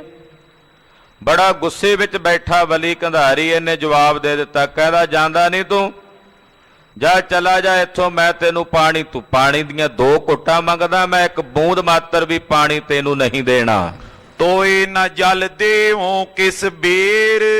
ਜੋ ਮਰਜੀ ਕਹਿ ਲੈ, ਜਿੰਨੇ ਮਰਜੀ ਤਰਲੇ ਕਰ ਲੈ, ਮਿਹਨਤਾਂ ਕਰ ਲੈ, ਮੈਂ ਤੈਨੂੰ ਪਾਣੀ ਨਹੀਂ ਦੇਣਾ। ਅਜ਼ਮਤ ਕੋ ਕਹਿ ਬਾਕ ਜਨਾਵਤ। ਤੂੰ ਕਹਿਣਾ ਕਿ ਤੇਰਾ ਜਿਹੜਾ ਪੀਰ ਆ ਨਾਨਕ ਤਪਾ, ਉਹ ਬੜਾ ਅਜਮਤੀ ਹੈ, ਉਹਦੀਆਂ ਕਰਾਮਾਤਾਂ, ਉਹਦੀਆਂ ਅਜਮਤਾਂ ਮੇਰੇ ਕੋਲ ਆ ਕੇ ਤੈਂ ਦਸੀਆਂ ਨੇ। ਪੀਨ ਹੇਤ ਕਰ ਨੀਰ ਨ ਪਾਵਤ। ਤੇ ਜੇ ਐਡਾ ਹੀ ਅਜਮਤੀ ਆ ਤੇ ਤੈਨੂੰ ਪੀਣ ਵਾਸਤੇ ਪਾਣੀ ਨਹੀਂ ਦੇ ਸਕਦਾ, ਪੀਣ ਵਾਸਤੇ ਤੈਨੂੰ ਜਲ ਨਹੀਂ ਦੇ ਸਕਦਾ, ਮੇਰੇ ਕੋਲ ਬਾਰ-ਬਾਰ ਭੇਜਦਾ।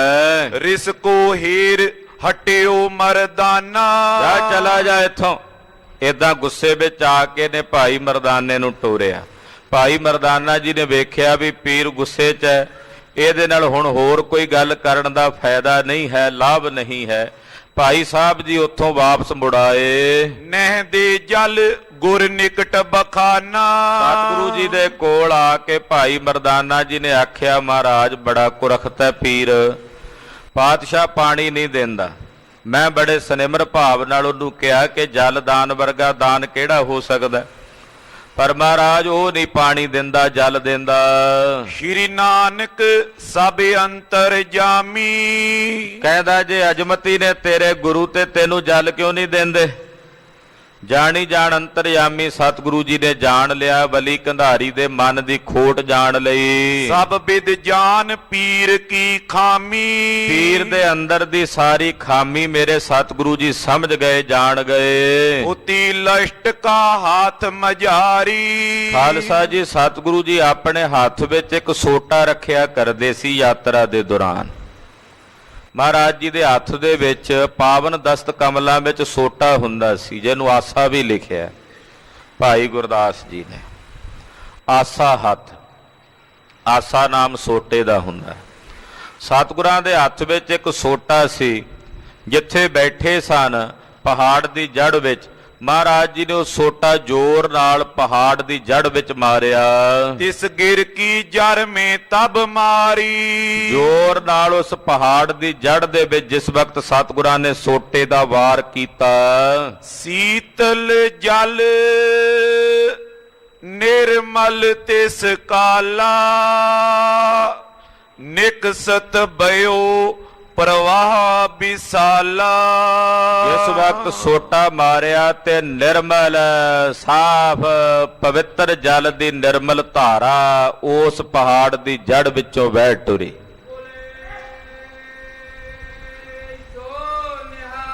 ਸਤਿ ਸ੍ਰੀ ਅਕਾਲ। ਬੜਾ ਹੀ ਸੁੰਦਰ ਨਿਰਮਲ ਸਾਫ ਜਲ। ਹੁਣ ਵੀ ਕਹਿੰਦੇ ਉਸ ਸਰੋਵਰ ਦਾ ਜਲ ਬਹੁਤ ਹੀ ਨਿਰਮਲ ਤੇ ਪਵਿੱਤਰ ਸਾਫ ਹੈ। ਉਸੇ ਤਰ੍ਹਾਂ ਉੱਥੇ ਵਹਿ ਰਿਹਾ ਹੈ ਜਲ ਦਾ। ਮਹਾਰਾਜ ਸੱਚੇ ਪਾਤਸ਼ਾਹ ਨੇ ਜਦੋਂ ਸੋਟੇ ਦਾ ਵਾਰ ਕੀਤਾ ਤੇ ਨਿਰਮਲ ਜਲ ਦੀ ਬੰਮ ਧਾਰ ਜਿਹੜੀ ਹੈ ਉਹ ਵਹਿ ਟੁਰੀ। ਵਲੀ ਕੰਧਾਰੀ ਕੋ ਜਲ ਜੇਤੋ, ਉੱਤੇ ਵਲੀ ਕੰਧਾਰੀ ਨੇ ਜਿਹੜਾ ਪਾਣੀ ਰੋਕ ਕੇ ਰੱਖਿਆ ਸੀ ਨਾ ਆਪਣੇ ਕੋਲ ਪਹਾੜ ਦੇ ਉੱਤੇ, ਗਿਰ ਮੈਂ ਪ੍ਰਵਿਸ਼ ਸ਼ੁਸ਼ਕ ਗਾਤੇ ਤੋ, ਉਹਦੇ ਉਹ ਤਲਾਬ ਦਾ ਪਾਣੀ ਸਾਰਾ ਪਹਾੜ ਦੇ ਵਿੱਚ ਧਸ ਗਿਆ ਤੇ ਉਹਦਾ ਜਿਹੜਾ ਤਲਾਬ ਸੀ ਸਾਰਾ ਸੁੱਕ ਗਿਆ। ਜਿਹੜਾ ਉਹਨੇ ਭਰਿਆ ਹੋਇਆ ਸੀ ਨਾ ਉੱਤੇ ਪਾਣੀ, ਉਹ ਪਹਾੜ ਦੇ ਵਿੱਚ ਹੀ ਥੱਲੇ ਹੀ ਖੁਸ਼ਕ ਹੋ ਗਿਆ, ਅੰਦਰ ਹੀ ਚਲਾ ਗਿਆ, ਔਰ ਉਹਦਾ ਜਿੰਨਾ ਤਾਲ ਸੀ ਉਹ ਸਾਰਾ ਸੁੱਕ ਗਿਆ। ਬਿਕ ਅਚਰਜ ਕੋ ਠਾਨਿਓ ਧਿਆਨਾ, ਵਲੀ ਕੰਧਾਰੀ ਨੇ ਵੇਖਿਆ, ਬੜਾ ਅਚਰਜ ਹੋਇਆ ਕਿ ਪਾਣੀ ਅਚਾਨਕ ਪਹਾੜ ਦੇ ਵਿੱਚ ਕਿੱਧਰ ਧਸ ਗਿਆ। ਤਪ ਬਲ ਤੇ ਸੋ ਬਿਰਤਾਂਤ ਪਛਾਨਾ, ਇਹਨੇ ਧਿਆਨ ਧਾਰਿਆ, ਵੇਖਿਆ ਵੀ ਕਿੱਧਰ ਗਿਆ ਜਲ। ਆਪਣੀ ਤਪਸਵੀ ਸੀ ਨਾ, ਤਪ ਦੇ ਬਲ ਨਾਲ ਜਾਣਿਆ ਵੀ ਜਲ ਤਾਂ ਥੱਲੇ ਗੁਰੂ ਨਾਨਕ ਸਾਹਿਬ ਜੀ ਨੇ ਖਿੱਚ ਲਿਆ। ਤਿਸ ਛਿਨ ਭਾਰੀ ਸਿਲਾ ਵਿਸਾਲਾ, ਇੱਕ ਬੜੀ ਵੱਡੀ ਸਿਲਾ, ਬੜਾ ਵੱਡਾ ਪੱਥਰ ਸੀ, ਬੜਾ ਭਾਰੀ। ਅਜ਼ਮਤ ਤੇ ਪ੍ਰਹਾਰ ਤਿਸ ਕਾਲਾ, ਇਹਨੇ ਆਪਣੀ ਅਜ਼ਮਤ ਦੇ ਬਲ ਨਾਲ ਉਸ ਪੱਥਰ ਨੂੰ ਉੱਤੋਂ ਵਗਾ ਕੇ ਥੱਲੇ ਨੂੰ ਰੋੜ ਕੇ ਮਹਾਰਾਜ ਜਿੱਧਰ ਬੈਠੇ ਸਨ ਕਿ ਉਸ ਪੱਥਰ ਥੱਲੇ ਦੱਬ ਕੇ ਇਹਨਾਂ ਨੂੰ ਮਾਰ ਦੇਵਾਂ, ਇਸ ਮਨਸਾ ਨਾਲ। ਬੜਾ ਵਿਸ਼ਾਲ ਪੱਥਰ ਸੀ।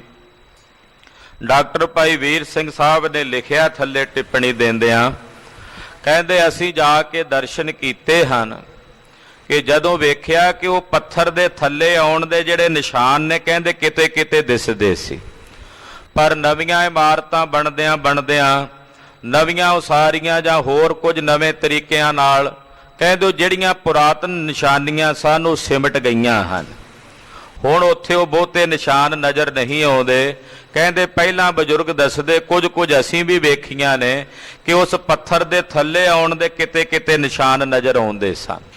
ਬੜਾ ਵਿਸ਼ਾਲ ਪੱਥਰ ਹੈ, ਉਸ ਨੂੰ ਬੜੀ ਅਜ਼ਮਤ ਦੇ ਬਲ ਨਾਲ, ਜਿਹੜਾ ਪੱਥਰ ਕਈ ਬੰਦਿਆਂ ਦੇ ਕੋਲੋਂ ਵੀ ਨਾ ਹਿੱਲੇ, ਇਹਨੇ ਆਪਣੀ ਕਰਾਮਾਤ ਦੇ ਬਲ ਨਾਲ ਪਹਾੜ ਤੋਂ ਥੱਲੇ ਸੁੱਟਿਆ।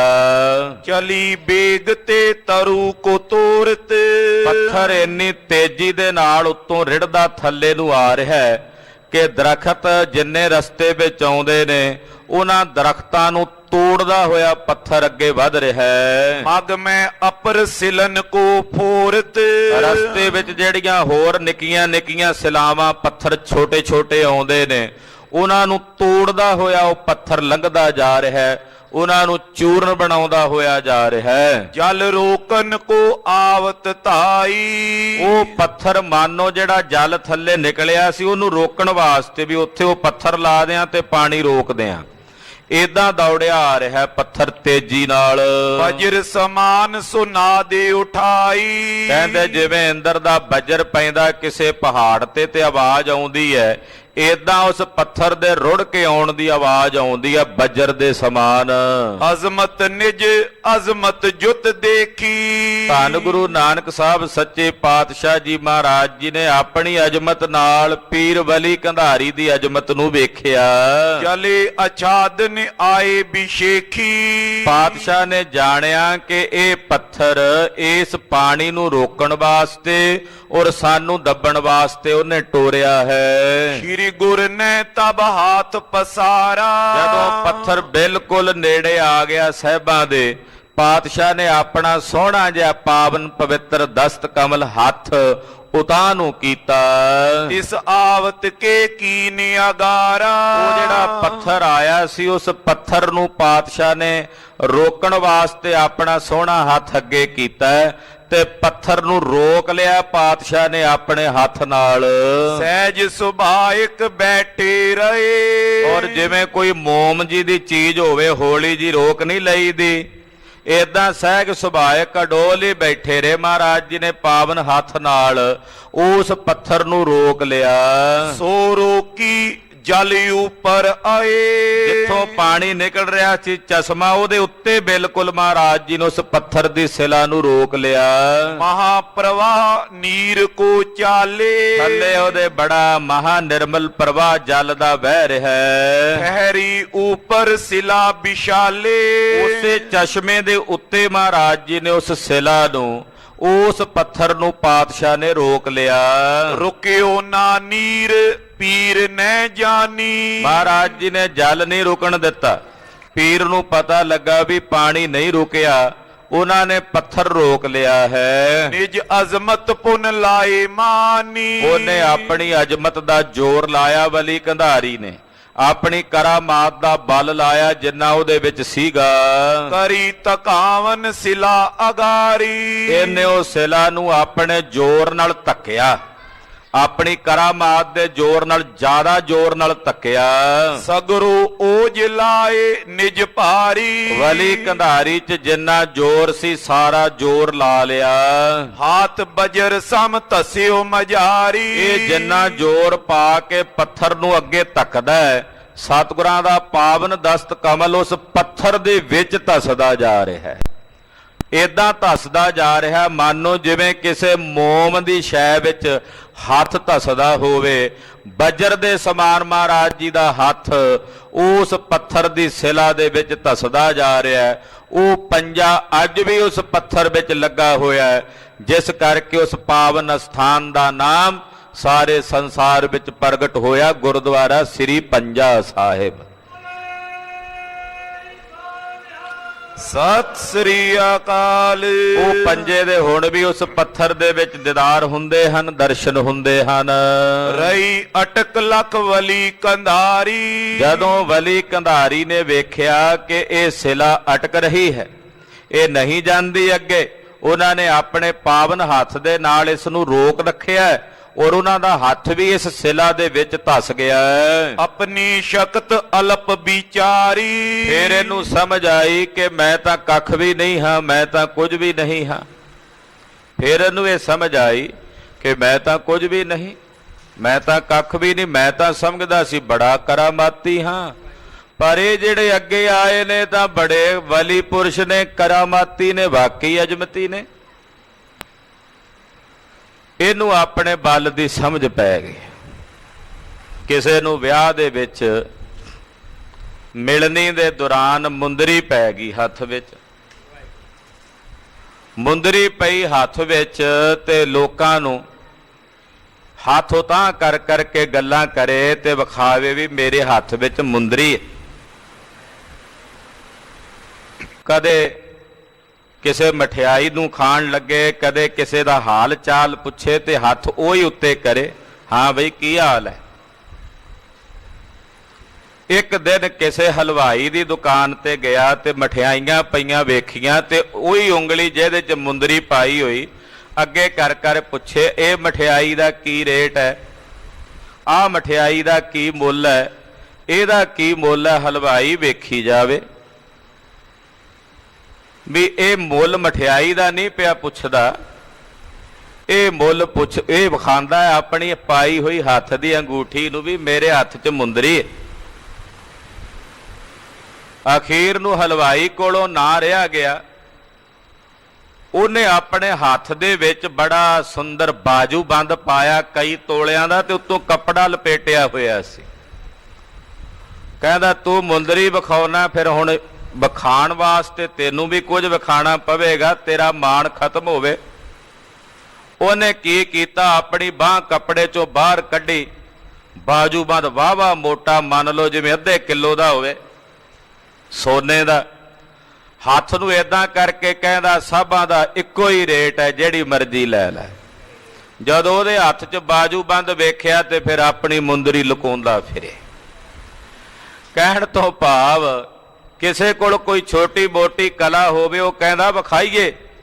ਇਹਨੇ ਵੀ ਜ਼ੋਰ ਲਾਇਆ, ਵਿਖਾਈ ਕਰਾਮਾਤ, ਪਰ ਜਦੋਂ ਅੱਗੇ ਕਰਾਮਾਤਾਂ ਦੇ ਸਮੁੰਦਰ ਨਾਲ ਵਾਹ ਪਿਆ ਤੇ ਕਹਿੰਦਾ ਮੇਰੀ ਕਰਾਮਾਤ ਤਾਂ ਕੁਝ ਵੀ ਨਹੀਂ, ਤੁੱਛ ਹੈ। ਉਸੇ ਵੇਲੇ ਮਨ ਦਾ ਮਾਣ ਤੇ ਹੰਕਾਰ ਇਹਦੇ ਹਿਰਦੇ ਦਾ ਜਾਂਦਾ ਰਿਹਾ। ਰੁਕ ਨੈ ਸਕਿਓ ਚਲੀ ਬਹੁ ਬਾਰੀ, ਕਹਿੰਦੇ ਪਾਣੀ ਨਹੀਂ ਰੋਕ ਸਕਿਆ, ਜਲ ਨਹੀਂ ਰੋਕ ਸਕਿਆ, ਜਿਹੜਾ ਚੱਲੀ ਜਾ ਰਿਹਾ ਹੈ। ਅਬ ਲਗ ਥਾਨ ਬਿਦਤ ਜਗ ਮਾਈ, ਗੁਰ ਕਰ ਚਿੰਨ ਲਖਿਓ ਸਿਲ ਮਾਈ। ਮਹਾਕਵੀ ਰਾਜ ਭਾਈ ਸਾਹਿਬ ਭਾਈ ਸੰਤੋਖ ਸਿੰਘ ਜੀ ਕਹਿੰਦੇ ਹੈ ਕਿ ਹਾਲੇ ਤੱਕ ਮਹਾਰਾਜ ਜੀ ਦੇ ਚਿੰਨ੍ਹੋਂ ਜਲ ਦਾ ਪ੍ਰਵਾਹ ਉੱਥੇ ਵਗਦਾ ਹੈ, ਔਰ ਗੁਰੂ ਪਾਤਸ਼ਾਹ ਦੇ ਪਾਵਨ ਸੁੰਦਰ ਦਸਤ ਕਮਲਾਂ ਦਾ ਹੱਥ ਦਾ ਪੰਜਾ ਉਸ ਪੱਥਰ ਦੇ ਵਿੱਚ ਖੁੱਭਿਆ ਹੋਇਆ ਹੁਣ ਵੀ ਸੰਗਤਾਂ ਦਰਸ਼ਨ ਕਰਦੀਆਂ ਨੇ। ਮਹਾਰਾਜ ਜੀ ਦੇ ਪਾਵਨ ਹੱਥ ਦੀ ਸਪਰਸ਼ ਨਾਲ ਪਵਿੱਤਰ ਹੋਏ ਉਸ ਪੱਥਰ ਦੇ ਵਿੱਚ ਪਾਤਸ਼ਾਹ ਦੇ ਪੰਜੇ ਦੇ ਦਰਸ਼ਨ ਕਰਦੀਆਂ ਹਨ। ਰਹੇ ਮਿਟਾਏ ਯਤਨ ਤੇ ਕੇਈ, ਭਾਈ ਸਾਹਿਬ ਕੋਲੇ ਖਬਰ ਪਹੁੰਚੀ, ਕਹਿੰਦੇ ਕਈਆਂ ਨੇ ਉਹਨੂੰ ਮਿਟਾਉਣ ਦਾ ਯਤਨ ਕੀਤਾ ਵੀ ਉਹ ਪੱਥਰ ਦੇ ਉੱਤੇ ਜਿਹੜਾ ਉਹ ਚਿੰਨ੍ਹ ਆ ਉਹਨੂੰ ਕਿਸੇ ਤਰੀਕੇ ਮਿਟਾਈਏ।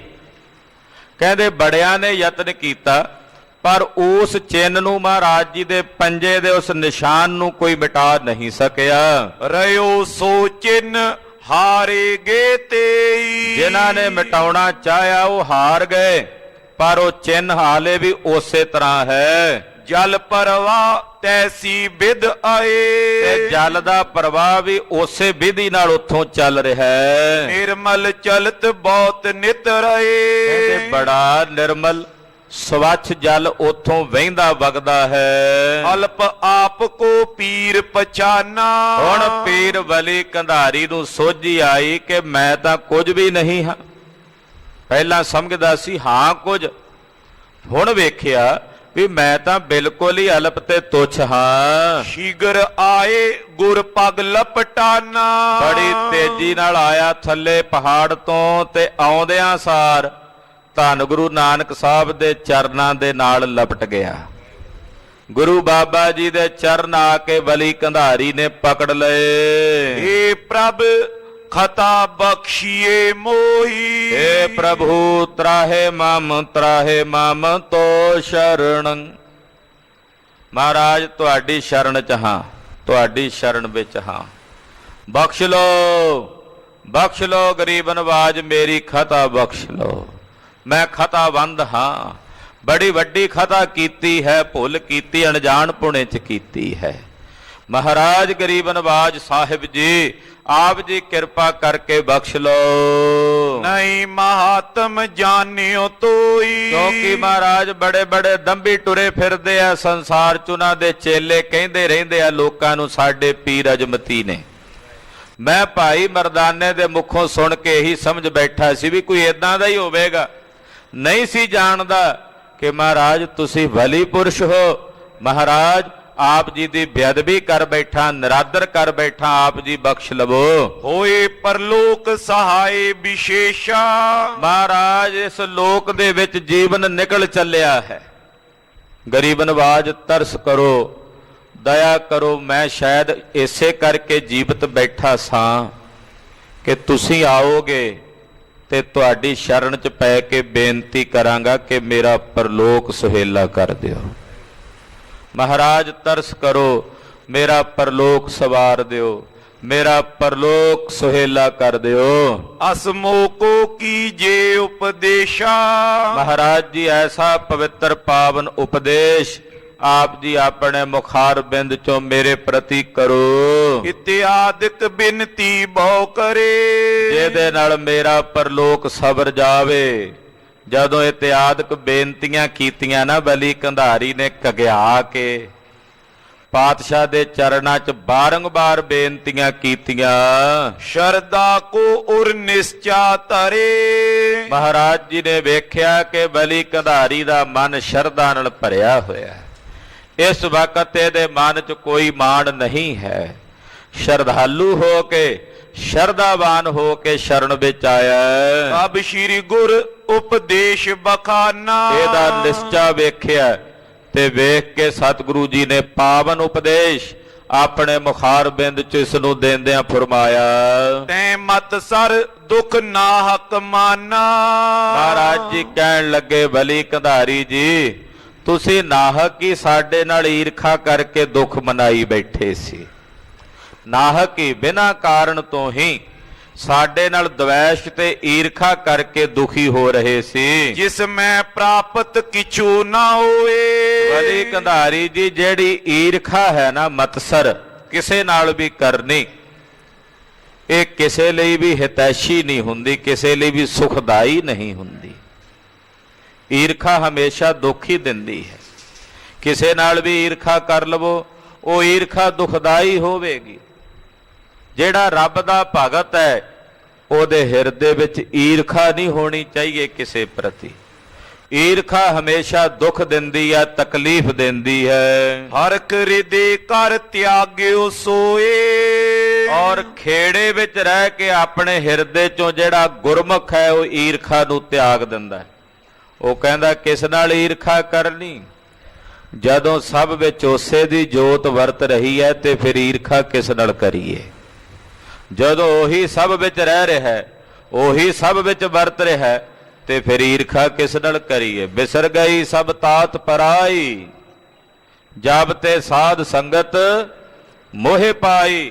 ਕਹਿੰਦੇ ਹੁਣ ਹਿਰਦੇ ਦੀ ਜਿਹੜੀ ਈਰਖਾ ਸੀ, ਦਵੈਸ਼ ਸੀ, ਉਹ ਜਾਂਦੀ ਰਹੀ ਹੈ। ਗੁਰਮੁਖਾਂ ਦੇ ਹਿਰਦੇ ਵਿੱਚ ਇਉਂ ਭਾਵ ਹੈ, ਉਹ ਆਪਣੇ ਹਿਰਦੇ 'ਚੋਂ ਈਰਖਾ ਤਿਆਗ ਦਿੰਦੇ ਹਨ ਔਰ ਸਦਾ ਖੇੜੇ 'ਚ ਰਹਿੰਦੇ ਨੇ, ਹਰਖ ਵਿੱਚ ਆਨੰਦ ਵਿੱਚ ਵਰਤਦੇ ਹਨ। ਹਰ ਦਮ ਯਾਦ ਖੁਦਾਏ ਕਰੀਜੈ। ਖਾਲਸਾ ਜੀ, ਅੱਜ ਮਨੁੱਖ ਇਸ ਕਰਕੇ ਦੁਖੀ ਨਹੀਂ ਕਿ ਮੇਰੇ ਕੋਲੇ ਵਸਤੂ ਨਹੀਂ ਹੈ। ਅੱਜ ਦੇ ਅਜੋਕੇ ਸਮੇਂ ਵਿੱਚ ਉਹ ਮਨੁੱਖ ਦੁਖੀ ਨੇ ਜਿਹੜੇ ਇਹ ਵੇਖਦੇ ਨੇ ਵੀ ਦੂਜੇ ਕੋਲ ਕਿਉਂ ਹੈ। ਇਸ ਕਰਕੇ ਦੁਖੀ ਨਹੀਂ ਕਿ ਮੈਨੂੰ ਰੋਟੀ ਰੱਜ ਕੇ ਨਹੀਂ ਮਿਲਦੀ, ਇਸ ਕਰਕੇ ਦੁਖੀ ਨੇ ਵੀ ਦੂਜੇ ਨੂੰ ਕਿਉਂ ਮਿਲਦੀ ਹੈ। ਅੱਜ ਕੋਈ ਮਨੁੱਖ ਕਿਸੇ ਪ੍ਰਕਾਰ ਦੀ ਔਗਣਯਾਰੀ ਬਿਰਤੀ ਕਰਦਾ ਹੈ ਤਾਂ ਉਹਨੂੰ ਕੋਈ ਕਹੇ ਭਾਈ ਤੂੰ ਇਹ ਭੁੱਲ ਕਿਉਂ ਕਰਦਾ ਹੈ, ਤੇ ਉਹ ਇਹ ਨਹੀਂ ਕਹਿੰਦਾ ਮੈਂ ਕਰ ਰਿਹਾ, ਸਗੋਂ ਇਹ ਅੱਗੋਂ ਜਵਾਬ ਦਿੰਦਾ ਜੀ ਉਹ ਵੀ ਤਾਂ ਕਰਦਾ, ਉਹ ਵੀ ਤਾਂ ਕਰਦਾ, ਉਹ ਵੀ ਤਾਂ ਕਹਿੰਦਾ। ਦੂਸਰਿਆਂ ਉੱਤੇ ਕਟਾਕਸ਼ ਰੱਖਦਾ ਹੈ। ਯਾਨੀ ਕਿ ਈਰਖਾ ਵਸ ਹੋ ਕੇ ਮਨੁੱਖ ਅੱਜ ਦਾ ਈਰਖਾ ਦੀ ਅਗਨੀ ਵਿੱਚ ਦਗਧ ਹੋ ਰਿਹਾ ਹੈ। ਇਸ ਕਰਕੇ ਨਹੀਂ ਦੁਖੀ ਕਿ ਮੇਰੇ ਕੋਲ ਮਕਾਨ ਨਹੀਂ, ਇਸ ਕਰਕੇ ਦੁਖੀ ਆ ਦੂਜੇ ਕੋਲ ਕਿਉਂ ਹੈ। ਇਸ ਕਰਕੇ ਦੁਖੀ ਨਹੀਂ ਕਿ ਮੇਰੀ ਖੇਤ ਵਿੱਚ ਫਸਲ ਚੰਗੀ ਨਹੀਂ ਹੋਈ, ਇਸ ਕਰਕੇ ਦੁਖੀ ਹੈ ਕਿ ਦੂਜੇ ਦੇ ਖੇਤ ਵਿੱਚ ਮੇਰੇ ਤੋਂ ਵਧੀਆ ਫਸਲ ਕਿਉਂ ਹੋ ਗਈ ਹੈ। ਇਸ ਈਰਖਾ ਦੀ ਅਗਨੀ ਦੇ ਵਿੱਚ, ਇਹਨੂੰ ਮਤਸਰ ਕਹਿੰਦੇ ਨੇ, ਮਤਸਰ। ਇਸ ਈਰਖਾ ਦੀ ਅਗਨੀ ਵਿੱਚ ਪਾਤਸ਼ਾਹ ਕਹਿੰਦੇ ਬਲੀ ਕੰਧਾਰੀ ਜੀਵ ਸੜਦੇ ਨੇ। ਗੁਰਮੁਖ ਐਸੀ ਈਰਖਾ ਨਹੀਂ ਕਰਦੇ। ਉਹ ਕਹਿੰਦੇ ਪਰਮੇਸ਼ਰ ਦਾਤਾ ਹੈ, ਸਭ ਨੂੰ ਦੇ ਰਿਹਾ ਹੈ, ਉਹਦੀਆਂ ਦਿੱਤੀਆਂ ਦਾਤਾਂ ਨੂੰ ਸਾਰੇ ਪੁੰਚ ਰਹੇ ਨੇ। ਜੋ ਕਿਸੇ ਨੂੰ ਮਿਲਿਆ ਉਹਦੀ ਪਰਾਲਬਧ, ਜੋ ਮੈਨੂੰ ਮਿਲ ਰਿਹਾ ਹੈ ਮੇਰੀ ਪਰਾਲਬਧ ਹੈ, ਤੇ ਜੋ ਮੇਰੀ ਪਰਾਲਬਧ ਵਿੱਚ ਨਹੀਂ, ਮੈਨੂੰ ਨਹੀਂ ਮਿਲਿਆ, ਕਿਸੇ ਦੂਸਰੇ ਨੂੰ ਮਿਲ ਰਿਹਾ ਹੈ, ਤੇ ਫਿਰ ਉਹ ਮੇਰੇ ਵਿੱਚ ਕਮੀ ਹੈ, ਪਰਮੇਸ਼ਰ ਵਿੱਚ ਨਹੀਂ। ਮੈਂ ਕਿਸੇ ਨਾਲ ਈਰਖਾ ਕਿਉਂ ਕਰਾਂ। ਪਾਤਸ਼ਾਹ ਕਹਿੰਦੇ ਬਲੀ ਕੰਧਾਰੀ ਇਸ ਈਰਖਾ ਦੇ ਭਾਵ ਨੂੰ ਹਿਰਦੇ ਚੋਂ ਤਿਆਗ ਦੇ ਔਰ ਹਰ ਦਮ ਹਰ ਵੇਲੇ ਉਸ ਖੁਦਾ ਨੂੰ ਯਾਦ ਕਰੋ। ਮਾਨੁਖ ਤਨ ਸਫਲੋ ਕਰ ਲੀਜੈ, ਹਰ ਦਮ ਉਸ ਖੁਦਾ ਨੂੰ ਚੇਤੇ ਕਰੋ ਔਰ ਆਪਣੇ ਇਸ ਮਨੁੱਖੀ ਜਨਮ ਨੂੰ, ਆਪਣੇ ਇਸ ਮਨੁੱਖੀ ਸਰੀਰ ਨੂੰ ਸਫਲ ਕਰੋ। ਇਹ ਬੜਾ ਕੀਮਤੀ ਜਨਮ ਹੈ ਭਲੀ ਕੰਧਾਰੀ, ਲੋਕਾਂ ਨਾਲ ਈਰਖਾ ਕਰਦਿਆਂ ਨੂੰ ਅਜਾਈ ਨਾ ਗਵਾਓ। ਦੁਐਸ਼ ਦੀ ਅਗਨੀ ਵਿੱਚ ਸੜਦਿਆਂ ਕਿਰਜਦਿਆਂ ਨੂੰ ਅਜਾਈ ਨਾ ਗਵਾਓ। ਆਪਣੇ ਇਸ ਜਨਮ ਦੀ ਬਾਜੀ ਨੂੰ ਸਵਾਰੋ, ਹਰਦਮ ਪਰਮੇਸ਼ਰ ਦੀ ਅਕਾਲ ਪੁਰਖ ਦੀ ਬੰਦਗੀ ਕਰੋ। ਇਤਿਆਦਿਕ ਗੁਰ ਕੈ ਬੋ ਮਾਨਿਓ, ਸਤਿਗੁਰੂ ਜੀ ਨੇ ਜੋ ਉਪਦੇਸ਼ ਬਲੀ ਕੰਧਾਰੀ ਜੀ ਨੂੰ ਦਿੱਤਾ, ਬਲੀ ਕੰਧਾਰੀ ਨੇ ਉਪਦੇਸ਼ ਮਹਾਰਾਜ ਜੀ ਦਾ ਸੁਣਿਆ ਤੇ ਫਿਰ ਮੰਨਿਆ। ਮੰਨਿਆ ਹੀ ਨਹੀਂ, ਮੰਨਣ ਤੋਂ ਬਾਅਦ ਫਿਰ ਉਸ ਉਪਦੇਸ਼ ਦੀ ਕਮਾਈ ਕੀਤੀ। ਪਦ ਪੰਕਜ ਪ੍ਰਣਾਮ ਸੁਠਾਨਿਓ, ਗੁਰੂ ਪਾਤਸ਼ਾਹ ਦੇ ਪਵਿੱਤਰ ਪਾਵਨ ਚਰਨ ਕਮਲਾਂ ਤੇ ਬੜੇ ਅਦਬ ਨਾਲ, ਬੜੇ ਸਤਿਕਾਰ ਨਾਲ ਬਲੀ ਕੰਧਾਰੀ ਨੇ ਸਜਦਾ ਕੀਤਾ, ਪ੍ਰਣਾਮ ਕੀਤੀ ਹੈ। ਆਪਣੇ ਪੀਰ ਕਰੇ ਤਰ ਪ੍ਰੇਮਾ, ਔਰ ਸਤਿਗੁਰੂ ਸੱਚੇ ਪਾਤਸ਼ਾਹ ਜੀ ਮਹਾਰਾਜ ਜੀ ਨੂੰ ਬੜੇ ਪ੍ਰੇਮ ਭਾਵ ਸਹਿਤ ਆਪਣੇ ਪਾਸ ਰੱਖਿਆ। ਪ੍ਰਾਪਤ ਪਈ ਅਧਿਕ ਤਿਸ ਛੇਮਾ, ਗੁਰੂ ਸਾਹਿਬ ਦੀ ਸ਼ਰਨ 'ਚ ਰਹਿ ਕੇ ਬਲੀ ਕੰਧਾਰੀ ਨੂੰ ਤਪ ਕਰਦਿਆਂ ਜੋ ਸ਼ਾਂਤੀ ਨਹੀਂ ਸੀ ਮਿਲੀ, ਬੜਿਆਂ ਵਰਿਆਂ ਤੋਂ ਬੈਠਾ ਸੀ, ਮਨ ਨੂੰ ਸਕੂਨ ਨਹੀਂ ਸੀ ਮਿਲਿਆ, ਅੱਜ ਗੁਰੂ ਪਾਤਸ਼ਾਹ ਜੀ ਦੀ ਸ਼ਰਨ ਵਿੱਚ ਆ ਕੇ ਮਨ ਸ਼ਾਂਤ ਹੋ ਗਿਆ, ਮਨ ਨੂੰ ਚੈਨ ਪ੍ਰਾਪਤ ਹੋ ਗਿਆ। ਠਾਂਡ ਪਾਈ ਕਰਤਾਰੇ, ਤਾਪ ਛੋੜ ਗਿਆ ਪਰਵਾਰੇ। ਕਰਤਾਰ ਜੀ ਨੇ ਦਇਆ ਕੀਤੀ, ਹਿਰਦੇ 'ਚ ਠੰਡ ਵਰਤਾ ਦਿੱਤੀ। ਜਿੰਨਾ ਤਾਪ ਸੀ ਈਰਖਾ ਦਵੈਸ਼ ਦਾ, ਉਹ ਤਾਪ ਸਰੀਰ ਦੇ ਇੰਦਰੀਆਂ ਨੂੰ, ਅੰਤःਕਰਨ ਨੂੰ ਛੱਡ ਕੇ ਚਲਾ ਗਿਆ। ਦੋਹਰਾ ਰਹਿਓ ਪੀਰ ਤਿਸ ਥਾਨਈ, ਗੁਰੂ ਕੀਨ ਪ੍ਰਸਥਾਨ।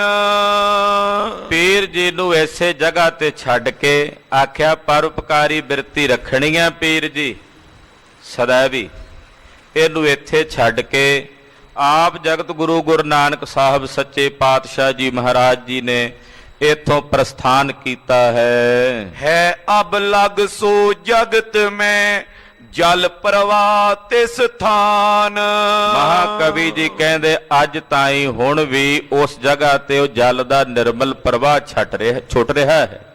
ਨਿਰਮਲ ਜਲ ਉੱਥੇ ਅੱਜ ਵੀ ਉਸੇ ਤਰ੍ਹਾਂ ਵਹਿ ਰਿਹਾ ਹੈ। ਇਹ ਗੁਰੂ ਨਾਨਕ ਸਾਹਿਬ ਸੱਚੇ ਪਾਤਸ਼ਾਹ ਜੀ ਦੇ ਚਿੰਨ੍ਹ ਨੇ, ਯਾਦ ਹੈ। ਜੋ ਪਈ ਜੈ ਕਾਬਲ ਕੋ ਨਗਰ ਸੁਹਾਵਾ, ਗਰੀਬ ਨਵਾਜ ਪਾਤਸ਼ਾਹ ਪੰਜਾ ਸਾਹਿਬ ਵਾਲਾ ਸਥਾਨ ਖਾਲਸਾ ਜੀ ਫਿਰ ਮਹਾਰਾਜ ਜੀ ਦਾ ਸਥਾਨ ਬਣਿਆ। ਸ਼ੇਰੇ ਪੰਜਾਬ ਮਹਾਰਾਜਾ ਰਣਜੀਤ ਸਿੰਘ ਦੇ ਸਮੇਂ ਜਿਹੜੀ ਹੁਣ ਉੱਥੇ ਸੁੰਦਰ ਦਰਬਾਰ ਹੈ, ਉਹ ਸ਼ੇਰੇ ਪੰਜਾਬ ਮਹਾਰਾਜਾ ਰਣਜੀਤ ਸਿੰਘ ਜੀ ਦੇ ਸਮੇਂ ਬਣਿਆ ਹੈ। ਬੜਾ ਵੱਡਾ ਕੇਂਦਰ ਪ੍ਰਚਾਰ ਦਾ ਪੰਜਾ ਸਾਹਿਬ ਰਿਹਾ ਹੈ। ਬੜੇ ਬੜੇ ਨਾਮ ਰਸੀਏ ਅਭਿਆਸੀ ਗੁਰਸਿੱਖ ਪੰਜਾ ਸਾਹਿਬ ਵਿਖੇ ਪਾਰ ਬ੍ਰਹਮ ਪਰਮੇਸ਼ਰ ਦੀ ਬੰਦਗੀ ਦਾ ਪ੍ਰਚਾਰ ਪ੍ਰਸਾਰ ਕਰਦੇ ਰਹੇ ਨੇ।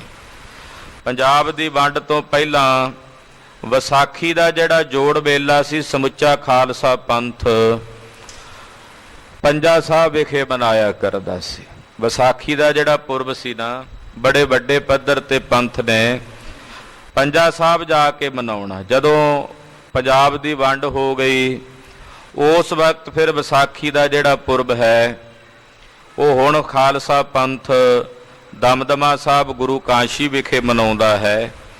ਪਰ ਉਸ ਵਕਤ ਉਸ ਇਲਾਕੇ ਦੀ ਸੰਗਤ, ਇੱਧਰੋਂ ਵੀ ਜਿਹੜੇ ਪੰਜਾਬ ਦੀ ਬਹੁਤੀ ਸੰਗਤ ਜਿਹੜੀ ਹੈ, ਉਹ ਪੰਜਾ ਸਾਹਿਬ ਜਾ ਕੇ ਵਿਸਾਖੀ ਦਾ ਪੁਰਬ ਮਨਾਉਂਦੇ ਹਨ। ਹੁਣ ਵੀ ਜਦੋਂ ਵੀਜੇ ਵਗੈਰਾ ਲੱਗਦੇ ਹਨ ਵਿਸਾਖੀ ਦੇ ਨੇੜੇ, ਤੇ ਪੰਜਾ ਸਾਹਿਬ ਜਾ ਕਰਕੇ ਜਥੇ ਪਹੁੰਚਦੇ ਹੈ। ਹੁਣ ਤਾਂ ਦੇਸ਼ਾਂ ਵਿਦੇਸ਼ਾਂ ਚੋਂ ਬਹੁਤ ਸਾਰੇ ਸਿੱਖ ਜਦੋਂ ਮਾਹੌਲ ਕੁਝ ਸੁਖਾਵਾਂ ਹੁੰਦਾ ਹੈ ਤੇ ਉੱਥੇ ਜਾ ਕੇ ਮਹਾਰਾਜ ਗੁਰੂ ਨਾਨਕ ਸਾਹਿਬ ਜੀ ਦੇ ਸਥਾਨਾਂ ਦੀ ਯਾਤਰਾ ਕਰਦੇ ਆ, ਵਿਸਾਖੀ ਦਾ ਜੋੜ ਮੇਲਾ ਮਨਾਉਂਦੇ ਆ। ਗੁਰੂ ਸਾਹਿਬ ਜੀ ਦੇ ਪੁਰਬ ਹੁਣ ਵੀ ਸਜਦੇ ਹਨ, ਪਰ ਖੁੱਲੇ ਦਰਸ਼ਨ ਦਿਦਾਰਿਆਂ ਦੀ ਮੰਗ ਪੰਥ ਦੀ ਹੁਣ ਵੀ ਗੁਰੂ ਚਰਨਾਂ ਵਿੱਚ ਨਿਰੰਤਰ ਜਾਰੀ ਹੈ। ਤੋ ਗਰੀਬ ਨਵਾਜ ਪਾਤਸ਼ਾਹ ਜੀ ਮਹਾਰਾਜ ਪੰਜਾ ਸਾਹਿਬ ਵਾਲੇ ਸਥਾਨ ਨੂੰ ਪਵਿੱਤਰ ਕਰਕੇ ਇੱਥੋਂ ਅੱਗੇ ਵਧੇ ਨੇ, ਜਿੱਥੇ ਬੜਾ ਪ੍ਰਸਿੱਧ ਨਗਰ ਹੈ ਕਾਬਲ। ਕਾਬਲ ਨੂੰ ਸਤਿਗੁਰੂ ਸੱਚੇ ਪਾਤਸ਼ਾਹ ਨੇ ਸਿੱਖੀ ਦਾ ਕੋਠਾ ਲਿਖਿਆ। 9ਵੇਂ ਪਾਤਸ਼ਾਹ 10ਵੇਂ ਪਾਤਸ਼ਾਹ ਦੇ ਸਮੇਂ ਦੇ ਹੁਕਮਨਾਮੇ ਕਾਬਲ ਦੀ ਸੰਗਤ ਵਾਸਤੇ ਗੁਰੂ ਸਾਹਿਬ ਜੀ ਦੇ ਮਿਲਦੇ ਹਨ, ਜਿਨ੍ਹਾਂ ਵਿੱਚ ਬਕਾਇਦਾ ਇਹ ਲਿਖਿਆ ਹੋਇਆ ਹੈ ਕਿ ਕਾਬਲ ਕੀ ਸੰਗਤ ਕੋ ਗੁਰੂ ਰੱਖੇਗਾ। ਕਾਬਲ ਸਿੱਖੀ ਦਾ ਕੋਠਾ ਹੈ। ਜਿਵੇਂ ਢਾਕੇ ਨੂੰ 9ਵੇਂ ਪਾਤਸ਼ਾਹ ਨੇ ਕਿਹਾ ਸੀ ਨਾ ਕਿ ਢਾਕਾ ਸਿੱਖੀ ਦਾ ਕੋਠਾ ਹੈ, ਇਸੇ ਤਰ੍ਹਾਂ ਕਾਬਲ ਦੇ ਇਲਾਕੇ ਨੂੰ ਵੀ ਪਾਤਸ਼ਾਹ ਨੇ ਸਿੱਖੀ ਦਾ ਕੋਠਾ ਲਿਖਿਆ। ਬੜਾ ਵੱਡਾ ਗੜ੍ਹ ਸੀ ਸਿੱਖੀ ਦਾ ਕਾਬਲ ਦੇ ਵਿੱਚ।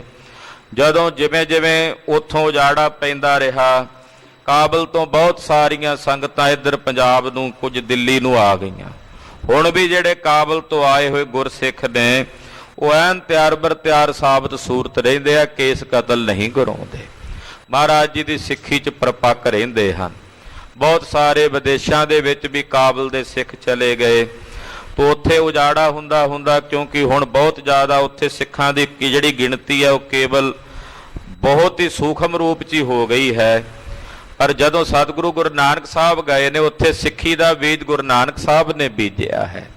ਤੋ ਕਾਬਲ ਨਗਰ ਜਿਹੜਾ ਬੜਾ ਪ੍ਰਸਿੱਧ ਨਗਰ ਹੈ, ਜਹ ਕਾਬਲ ਕੋ ਨਗਰ ਸੁਹਾਵਾ, ਜਿੱਥੇ ਕਾਬਲ ਨਗਰ ਬੜਾ ਸੁੰਦਰ ਸ਼ੋਭਨੀਕ ਹੈ। ਤਿਸ ਮੈਂ ਪ੍ਰਵਸ਼ੇ ਦੁੱਖ ਬਨ ਦਾਵਾ, ਦੁੱਖਾਂ ਦੇ ਜੰਗਲ ਨੂੰ ਸਾੜਨ ਵਾਸਤੇ ਜੋ ਅਗਨੀ ਰੂਪ ਨੇ, ਐਸੇ ਗੁਰੂ ਨਾਨਕ ਸਾਹਿਬ ਸੱਚੇ ਪਾਤਸ਼ਾਹ ਜੀ ਮਹਾਰਾਜ ਉਸ ਸੁੰਦਰ ਕਾਬਲ ਨਗਰ ਦੇ ਵਿੱਚ ਆਏ ਹਨ।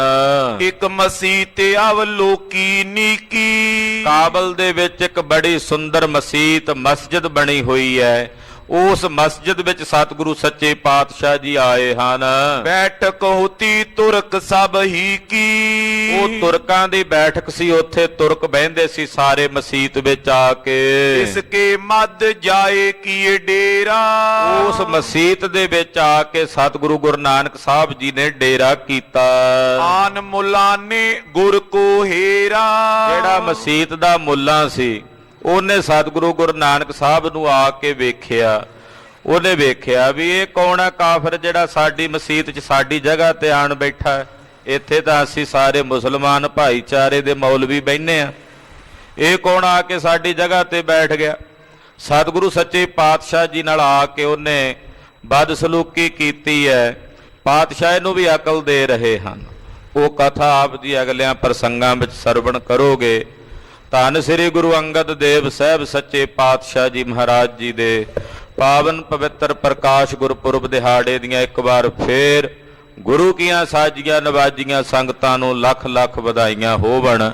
ਜਿਸ ਪਿਆਰੇ ਸਿਉ ਨੇਹੋ, ਜਿਸ ਪਿਆਰੇ ਸਿਉ ਨੇਹੋ, ਜਿਸ ਪਿਆਰੇ ਸਿਉ ਨੇਹੋ, ਜਿਸ ਪਿਆਰੇ ਸਿਉ ਨੇਹੋ, ਜਿਸ ਪਿਆਰੇ ਸਿਉ ਨੇਹੋ, ਜਿਸ ਪਿਆਰੇ ਸਿਉ ਨੇਹੋ, ਜਿਸ ਪਿਆਰੇ ਸਿਉ ਨੇਹੋ, ਜਿਸ ਪਿਆਰੇ ਸਿਉ ਨੇਹੋ, ਤਿਸ ਆਗੈ ਮਰ ਚੱਲੀਐ, ਤਿਸ ਆਗੈ ਮਰ ਚੱਲੀਐ, ਤਿਸ ਆਗੇ ਮਰ ਚੱਲੀਐ, ਤਿਸ ਆਗੇ ਮਰ ਚੱਲੀਐ।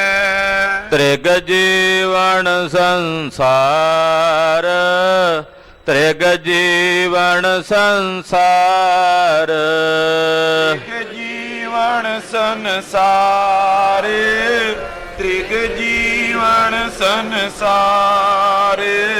ਤਾਂ ਕੈ ਪਾਛੈ ਜੀਵਣਾ, ਤਾਂ ਕੈ ਪਾਛੈ ਜੀਵਣਾ, ਤਾਂ ਕੈ ਪਾਛੇ ਜੀਵਣਾ, ਤਾਂ ਕੈ ਪਾਛੇ ਜੀਵਣਾ, ਤਾਂ ਕੈ ਪਾਛੈ ਜੀਵਣਾ, ਤਾਂ ਕੈ ਪਾਛੈ ਜੀਵਣਾ, ਤਾਂ ਕੈ ਪਾਛੈ ਜੀਵਣਾ, ਤਾਂ ਕੈ ਪਾਛੈ ਜੀਵਣਾ। ਕਿਸ ਹੀ ਕੋਈ ਕੋਏ, किसहि कोई कोय। किसई कोई कोय, किसई कोई कोय। मंझन माणी एक तू, मंझन माणी एक तू। ਮੰਝ ਨਿਮਾਣੀ ਇੱਕ ਤੋਂ, ਮੰਝ ਨਿਮਾਣੀ ਇੱਕ ਤੋਂ। ਵਾਹਿਗੁਰੂ ਵਾਹਿਗੁਰੂ, ਵਾਹਿਗੁਰੂ ਵਾਹਿਗੁਰੂ। ਵਾਹਿਗੁਰੂ ਵਾਹਿਗੁਰੂ, ਵਾਹਿਗੁਰੂ ਵਾਹਿਗੁਰੂ। ਵਾਹਿਗੁਰੂ ਵਾਹਿਗੁਰੂ, ਵਾਹਿਗੁਰੂ ਵਾਹਿਗੁਰੂ। ਵਾਹਿਗੁਰੂ ਵਾਹਿਗੁਰੂ, ਵਾਹਿਗੁਰੂ ਵਾਹਿਗੁਰੂ। हे अच्युत हे पार ब्रह्म, ਅਬਨਾਸੀ ਅਗਨਾਸ। पूरन हे सर्ब मैं। ਦੁਖ ਭੰਜਨ ਗੁਣ ਤਾਸ। हे संगी हे निरंकार, ਏ ਨਿਰਗੁਣ ਸਭ ਟੇਕ। हे गोबिंद हे गुण निधान। ਜਾਂ ਕੀ ਸਦਾ ਬਵੇਕ। हे अपरंपर हर हरे, ਹੈ ਪੀਓ ਅਣਹਾਰੇ। हे संतह कै सदा संग। ਧਾਰਾ ਆਧਾਰ। हे ठाकुर हों दासरो, ਮੈਂ ਨਿਰਗੁਣ ਗੁਣ ਨਹੀਂ ਕੋਏ। नानक दीजै नाम दान। ਰਾਖੋਈ ਐ ਪਰੋਏ। आए प्रभ शरणागति, ਕਿਰਪਾ ਨਿਧ ਦਿਆਲ। एक अखर हर मन बस्त। ਨਾਨਕ ਹੋਤੇ ਨਿਆਲ। वाहिगुरु नाम जहाज है, ਚੜੇ ਸੋ ਤੇਰੇ ਪਾਰ। जो शरदा कर सेवंदे। ਗੁਰ ਪਾਰੇ ਉਤਾਰ ਨਿਆਰ। वाहिगुरु नाम जहाज है, ਚੜੇ ਸੋ ਤੇਰੇ ਪਾਰ। जो शरदा कर सेवंदे। ਗੁਰ ਪਾਰੇ ਉਤਾਰ ਨਿਆਰ। वाहिगुरु जी का खालसा, वाहिगुरु जी की फतेह।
ਵਾਹਿਗੁਰੂ।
श्री वाहे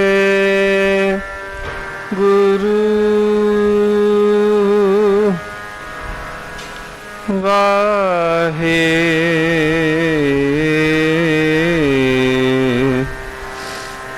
गुरु।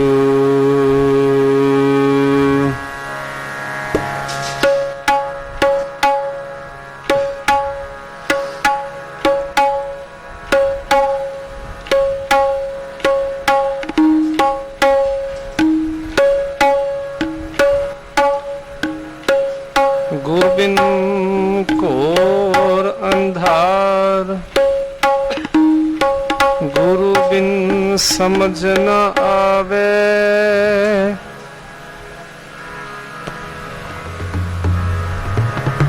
गुरु बिन सुरत न सिद्ध, गुरु बिन मुकत न पावे।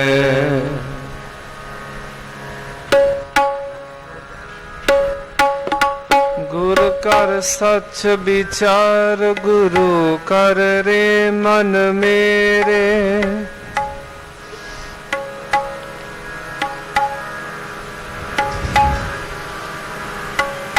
गुरु कर शब्द सपुन, अघन कटे सब तेरे।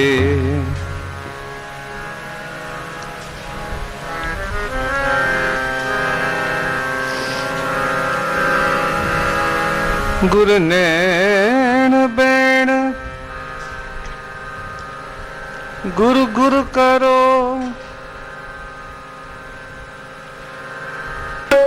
गुरु सत कवनल कहे।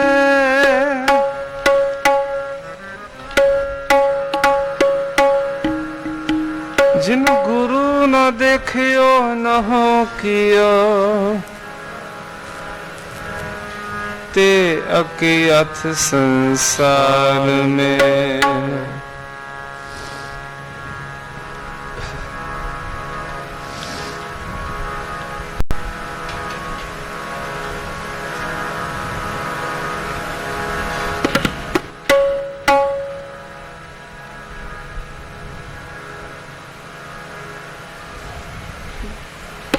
जे सौ चंदा उगवे, सूरज चढ़े हजार। ਤੇ ਚਾਨਣ ਹੁੰਦਿਆਂ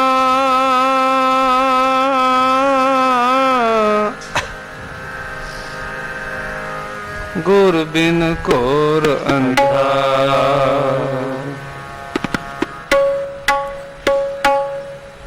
ਨਿਮਾਣਿਆ ਕੇ ਮਾਣ ਨੀ ਤਾਣਿਆ ਕੇ ਤਾਣ ਨੇ ਓਟਿਆਂ ਕੀ ਓਟ ਨੇ ਆਸਰਿਆਂ ਕਾ ਆਸਰਾ।